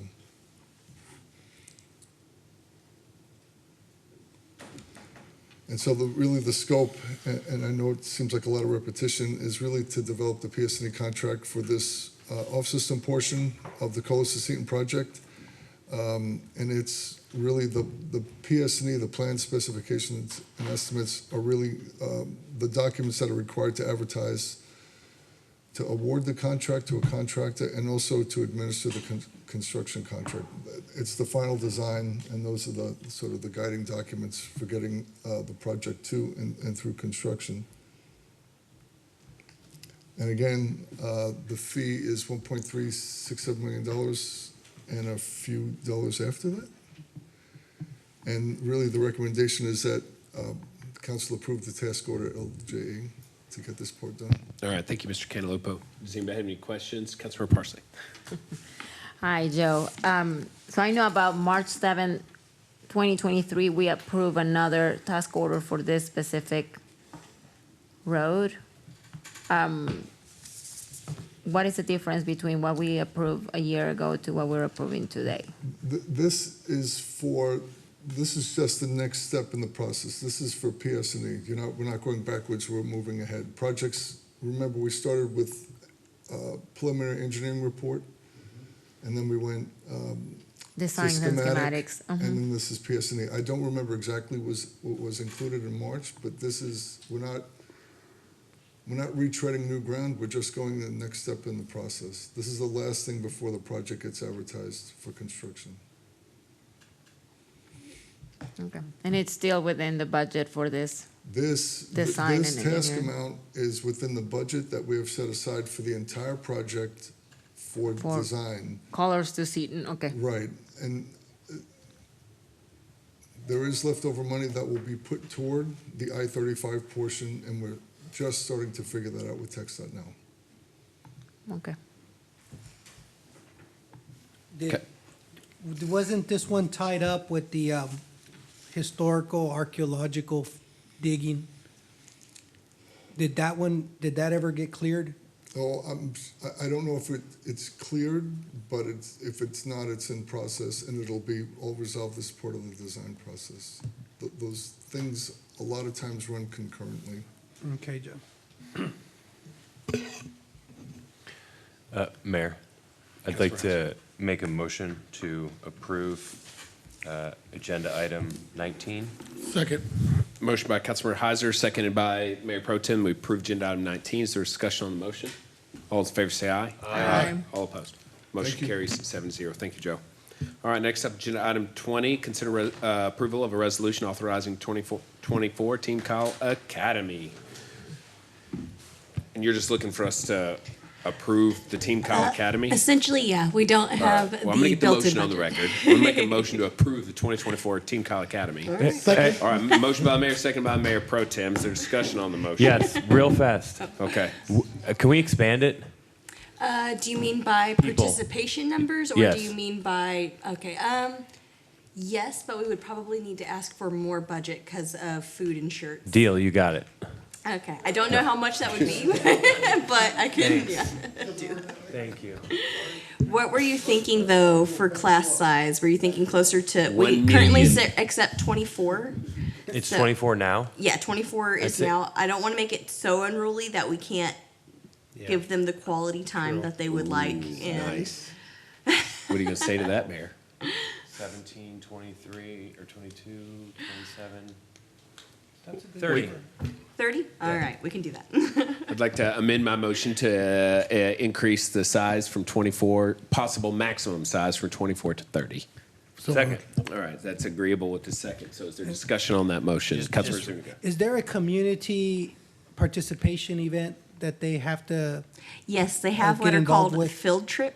We have field days is what they're called, and you can get those field days by attending meetings or volunteering for certain city events or just attending certain city events. So we always make basically an entire itinerary of the ways they can fulfill that during the time period. So what about like volunteering at a food bank? I mean, I don't want to push them It too is much. generally city events, so generally it would be like a Parks and Recreation event, a Kyle Public Library event, something to do with them learning about City of Kyle specifically and how we work in the community. Okay, so that's sort of like community service, but not I really mean, they do volunteer. For instance, this year it falls right during Kyle Fair, so we were going to offer 3 field day hours if they volunteered for one thing of Kyle Fair service or Great Texas River Cleanup. Can't talk. Things like that. Okay, yeah, I just want to make sure that there's a Service a element. service element combined in it. Yes, we agree. That is a really important part of it. Thank you, Rachel. All right, thank y'all. All right, is there any further discussion? So we'll take 2 votes, and just to clarify, the motion to amend was made by the mayor, seconded by Councilmember Heiser to increase from 24 to 30. So first vote will be on that amendment. Councilmember Tobias. Just real quick. So going from 20 to 30, has there been a situation to 24 to 30? Has there been situations where people were not able to get in? because of the class size? Yes, last year we had a waiting list of 17 people. Okay. So this year we're reaching out to all 17 of those people to see if they are still interested in doing the 2024 one. Okay. And whoever's interested out of that waiting list will get automatic acceptance, and then we'll accept the additional amount remaining and create the waiting list to continue on. Sounds good. Thank you. Just wanted to clarify. Councilor Heiser, you trying to? No, let's vote. All right. No, so you had the original motion, I had the second, so I'm waiving that motion, so. Well, I'm That gonna, way because we had a motion on the floor and then a motion and a second to amend, not to restate the original, so I'm gonna Okay. call the vote twice, just to be clear. Okay, sounds good. Just All make right. sure. All right, this is on the motion to amend to increase from 24 to 30. All those in favor say aye. Aye. All opposed? All right, motion carries 7-0. Now we'll call the motion to approve the call the vote to approve Team Call Academy. All those in favor say aye. Aye. All opposed? All right, motion carries. Thank you, Council. 7-0. Thank you. All right, next up is agenda item number 21. Consider approval of a resolution approving a franchise agreement with Mountain. We'll bring 21 and 22 up together. A franchise agreement with Mountain City and authorizing city manager to execute the agreement in the final form approved by city attorney. And agenda item 22, consider approval of a resolution approving an interlocal agreement with the city of Mountain City and authorizing city manager to execute the agreement in final form approved by city attorney. Ms. Sines. Paige Signs with the Knight Law Firm. I'll go through both presentations since you've got them both pulled up. The first item is the franchise agreement, which is connected with the interlocal agreement. The interlocal agreement addresses Mountain City's approval of Kyle's provision of water and wastewater service within Mountain City's city limits. The interlocal agreement requires the parties to enter into a franchise agreement before Kyle can provide those utility services in Mountain City's jurisdiction. And Mountain City, like Kyle and other cities, controls access to its rights-of-way and public easements by utility and service providers. Mountain City and other cities grant approval for utility to use those streets through a franchise agreement. And Mountain City has provided a standard form of franchise agreement with a franchise fee of 3%. They've provided some modifications for cooperation between the cities to minimize disruption of water and wastewater service in the event there needs to be relocation of lines or in the event that the franchise needs to be terminated. So that's the franchise agreement. Any questions about that item? Nope. Okay. The interlocal agreement addresses the following matters that Mountain City and Kyle have been working together to address, which is the extension of a public right-of-way within Mountain City's jurisdiction, Kyle's provision of water and wastewater service to attract within Mountain City's city limits, and release of a parcel from Mountain City's ETJ. Regarding the right-of-way extension, it's referred to as the Rickardson extension. The Lennar Homes home builders building a subdivision at Kyle that needs to build a road from the Mountain City Kyle boundary to connect with FM 2770, also known as Jack C. Hayes Trail, to provide access to the subdivision and to receive development approvals from Kyle. However, the road is located in Mountain City's this should be city limits. Mountain City therefore must approve and issue the permit for the road.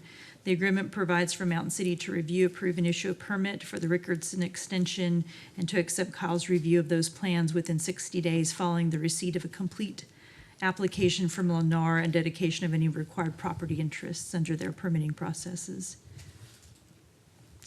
Regarding the water and wastewater service, there's a 45-acre parcel, which we refer to as the commercial tract, located in Mountain City, and it needs water and wastewater service. Almost the entire property is located in Kyle's wastewater CCN. It's not located within a water CCN. A CCN is a certificate of convenience and necessity, what gives you the right and the obligation to serve those utility services. Mountain City doesn't have sufficient capacity to provide commercial level water service to that tract. So the developer and Mountain City and Kyle have worked out this agreement to help address the provision of utility service to that tract. This authorizes Kyle to provide up to 359 LUEs of water and wastewater service within that city limits to the commercial tract. After approval of the agreement, after Mountain City and Kyle enter into the franchise agreement, which was the prior item on the agenda. The agreement further provides for Kyle to review and approve certain development permits that Kyle needs to review in order to make sure that there's compliance with city ordinances and state law governing water and wastewater infrastructure and connections. Regarding the ETJ release. There's a 21-acre parcel which has requested release from Mountain City's ETJ. Those parcel owners wish to be in Kyle's jurisdiction. And Mountain City's approval of the ETJ release is required because that property is subject to an exception to Senate Bill 2038, which is the statute that authorizes property owners to petition out of a city's ETJ. They can't simply petition to be out of that city's ETJ and be released by operation of law, subject to some case law that's pending on that issue. But the Mountain City would have to approve that. And then those property owners then have to request to be included in Kyle's ETJ. The agreement provides for Mountain City to approve an ordinance releasing that parcel from its ETJ within 30 days of the execution of the franchise agreement between the two cities, or the issuance of the service letters to the commercial property, whichever occurs last. Are there any questions? Councilmember Zuniga. A bunch of questions today. Okay. So just, I'd like to ask, who is going to review the quality of the road after it's complete for lighting, for the width of the lanes, and to make sure that we have appropriate sidewalks and crosswalks? Who, we don't want to undertake a small road, because we're already dealing with roads that are too narrow. And then the second question is, are we still going to have the power to deny any high water users that might get into that development track?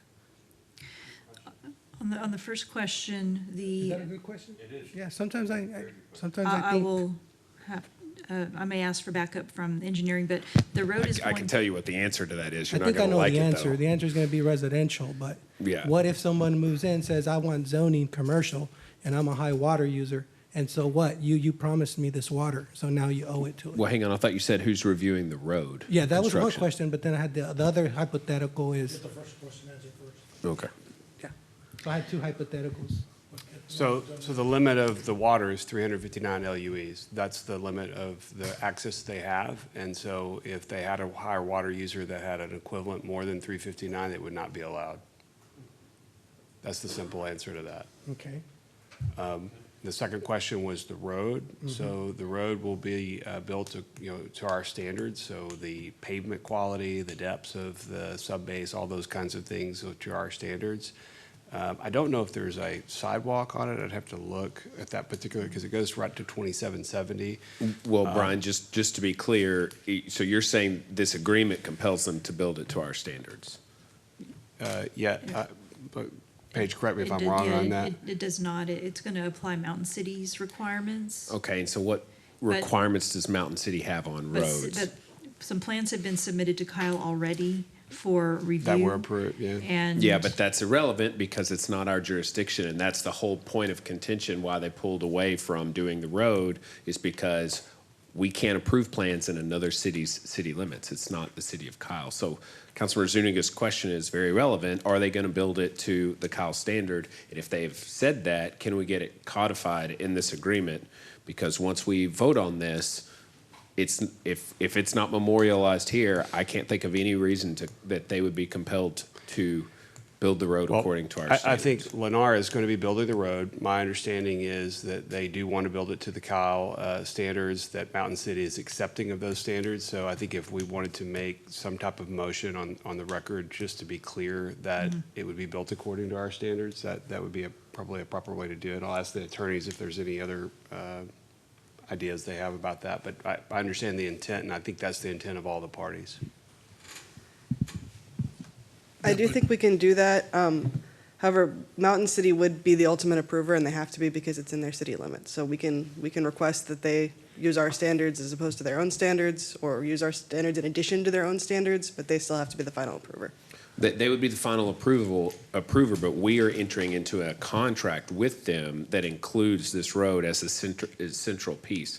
So those things that obviously normally that would be completely under their discretion, the road is already built up to the edge of their city limits with a certain standard in mind. We want to ensure legally that they have to fulfill that as a part of this agreement. And I don't see why we couldn't ensure that they would have to follow at a minimum the standard that is set with the road that is stopped at their border. And I'm not suggesting that they would not want to do that. but I just don't know, and I think it's prudent on us, for us to ensure it, to Councilmember Zuniga's question. Is there no way for us to do that? No, we can put in there that it'll be approved to the same standards as the existing road, as long as Mountain City agrees to that at the end of the day. Okay. We just don't get to say, hey, Mountain City, we don't like that you approved this, we want to approve it, because they still Not get if it's to- not in the contract. Right. Yeah, which is to the point. So we're not, you should not vote on this then? No, my recommendation is that you would vote on it, but if you want to stipulate that type of change is made, subject to the review and approval of the city attorney, then we can move forward with that. Again, my intent in my discussions with both Lennar and Mountain City is that they do want to build it to our standards. So I don't believe that's a deal, point that's going to be an issue, but we could just be clear about that in the agreement. Okay. If that's the direction of council, I totally understand where you're coming from. And Yes, but here's the important context. To be clear, they may say they want it to be built according to Kyle's standards, but it was under construction according to Kyle's standards, and they issued a stop work order to Lennar in order to get us to this point. So my only reason for wanting to push back on that is to say that we need to ensure that the thing that they are trading for is going to be delivered the way that they are saying, and that needs to be in the contract, because intents can change. So I've got two things to add to this in the motion, if y'all want me to make it. Yeah, give me a second. just Go real ahead, Mayor quick Pro while Tem. we go. So the other thing is, the addresses, is that gonna have a Kyle address now that we're taking those ETJs? Or is it still gonna have the Mountain City address? We need to make sure that we get those, codified to Kyle address, or we'll end up in the same, place we are right now with Kyle residents having a Buda address, and we're not being able to rectify that. So the ETJ portion that we're have water and wastewater service to, that will remain in Mountain City. It won't be a Kyle address. It'll be that portion of Mountain City. The ETJ that they're trading for us? No, there's two different components. So where we're providing the water and wastewater service, that little strip on 2770, that's still part of Mountain City. The other component will revert to the city of Kyle, yes. The other 21-acre tract that she had. So that 21-acre tract Yes, is what sir. I want to make sure that we get the Kyle address under it, because It will go into, yes, our ETJ, there is a process to have that transferred in our ETJ. Will, did I misspeak on anything that you need to clarify? No, sir. The only thing I would say is that the Kyle, or the U.S. Postal Service gets to dictate which zip code it has, and so whether it says Kyle or Mountain City in the address itself, but we, at the same time, we will assign the street addresses when a site is developed. Does that make sense? Yeah, I just don't want to end up with the same issue we have right now with Kyle residents having a Buda address, and they don't know where they're at, you know what I mean? So we've already gone through that. We were able to rectify it with San Marcos. We just haven't been able to do it with Buda. Understood. So if I can follow up on what Mayor Pro Tem is asking, so Senate Bill 2038 allows for landowners to petition to be released from any municipality's ETJ, with the exception of those of a particular carve-out which applies to the ETJ in question that's being released from Mountain City and annexed to the city of Kyle. Does this agreement mean that the ETJ that we are annexing in cannot, because it's annexed in by agreement and consent of the landowners, could the landowners a year from now or 6 months from now say, you know what, we've decided we want to be an unincorporated Hayes County and we're going to send you a letter, and so it was never really a bargaining chip to begin with? So for clarity, this agreement deals with the ETJ release by Mountain City. We would still need a petition from the landowner to enter into the Kyle ETJ. So shouldn't this agreement be subject to the execution of that agreement, since that ETJ is a part of the negotiation? This is an interlocal, so we cannot put in here any action by the developer. All we can put in here is action between the two cities. The developer is not a party to this contract. I don't understand why we can't. I understand what you're saying about an interlocal is that obviously we can't bind the developer, but what we can say to Mountain City is that this part of them releasing it, doesn't become effective. It doesn't become effective until it's annexed into the city of Kyle. Otherwise, we're running a risk of not actually being able to accomplish the thing that we have set out and agreed with this agreement. I want to make sure that it's an ironclad agreement. We could certainly look at doing that. I think it's a time issue, perhaps, of what this property owner would want to do, when they would want to do it, and that process. That's not been a subject of any of the conversations we've had. So if the developer or the landowner decides they don't want to be in the city of Kyle's ETJ, then we never swapped for it, which is one of the critical points of this entire deal. But I think you would have, what you would have gained is that Mountain City has given the approval for it to come out of the ETJ. So Right. now whether or not. So it's like halfway. Yeah, but it certainly gives you the ability to work with the developer. Right now, you have no ability to do that. And so that's the trade. The real trade is the road and the water. This is certainly something that's in there. But time is of the essence on this deal. Lennar is looking at building some other roads. They've indicated to us that once they wrap that construction up, if there is not a deal to move forward with Rickardson, they will move on and not do that particular road. So we're trying to move forward and to really effectuate the construction of the road. That's really what we want to try to do. I understand the concerns, but I do believe that the city gains through this transaction because you have the ability to bring it into the city. Currently, you do not have that ability. That's compelling enough for me. What do you think? All right.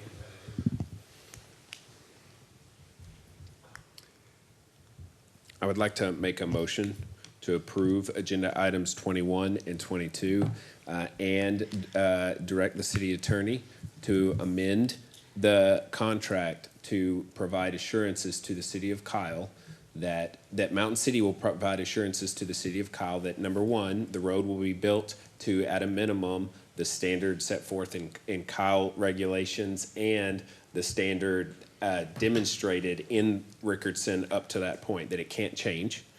And number two, to give the city of Kyle assurances that the water will not be provided to them and the LUEs guaranteed to deliver to them before the construction of that road is complete. Second. All right, motion by the mayor, seconded by Councilmember Parsley. Is there discussion on the motion?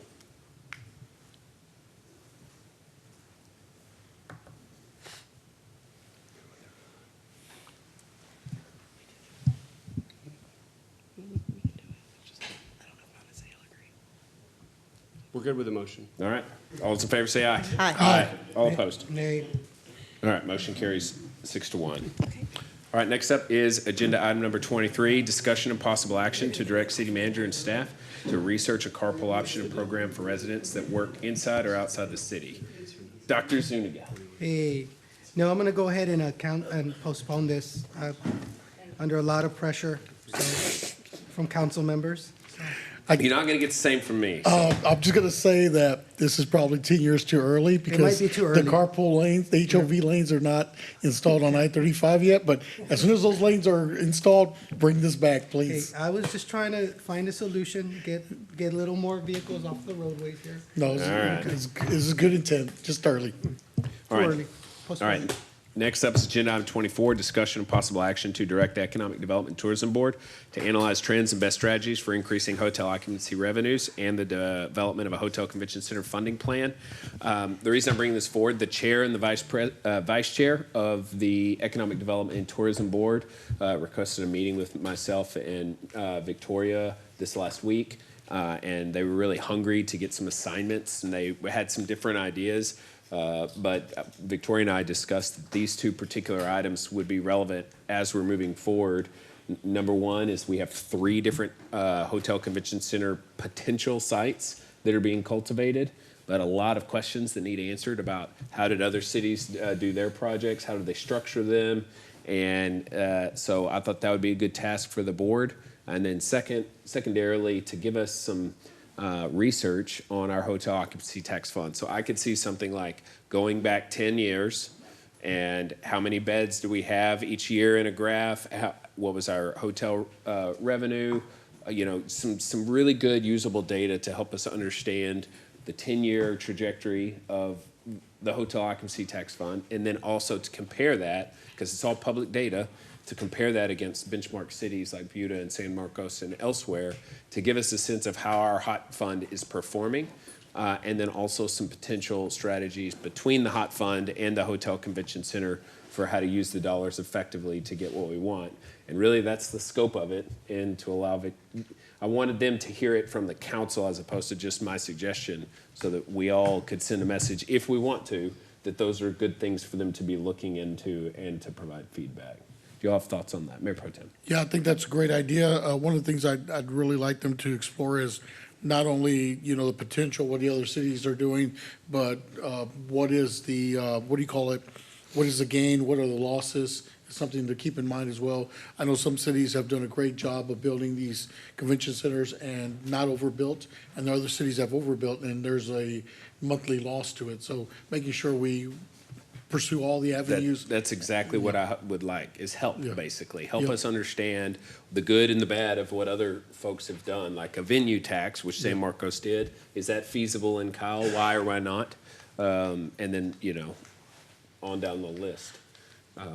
Victoria, do you have an idea of like when you think you might try to have them bring something back to us? Brian is teaching me that deadlines make deals, so. Victoria Vargas, Director of Economic Development, for the record. I think something like this could take 3 months. I've been noticing that some of the feasibility studies we were doing and other concept plans that we've been working on have traditionally taken a 3-month time period for a good review. So I think the board chair also said that we could do this in phases, so maybe they could bring forth a report of the first phase of what they've accomplished, and then make sure they're on the right path, and then, maybe in another month bring forth another phase of their research. So how does report back in June sound? I think that sounds good. That's a full 3 months and then some. Mhm. All right, I'd like to make a motion to approve agenda item number 24 and to direct the board to bring back a report in June. Second. All right, motion by the mayor, second by Mayor Pro Tem. Is there discussion on the motion? All those in favor say aye. Aye. All opposed? All right, motion carries 7-0. Motion to never adjourn? So moved. Motion to adjourn? All right, we're adjourned. No one seconded, never adjourned. I don't want to go home. I don't want to go home.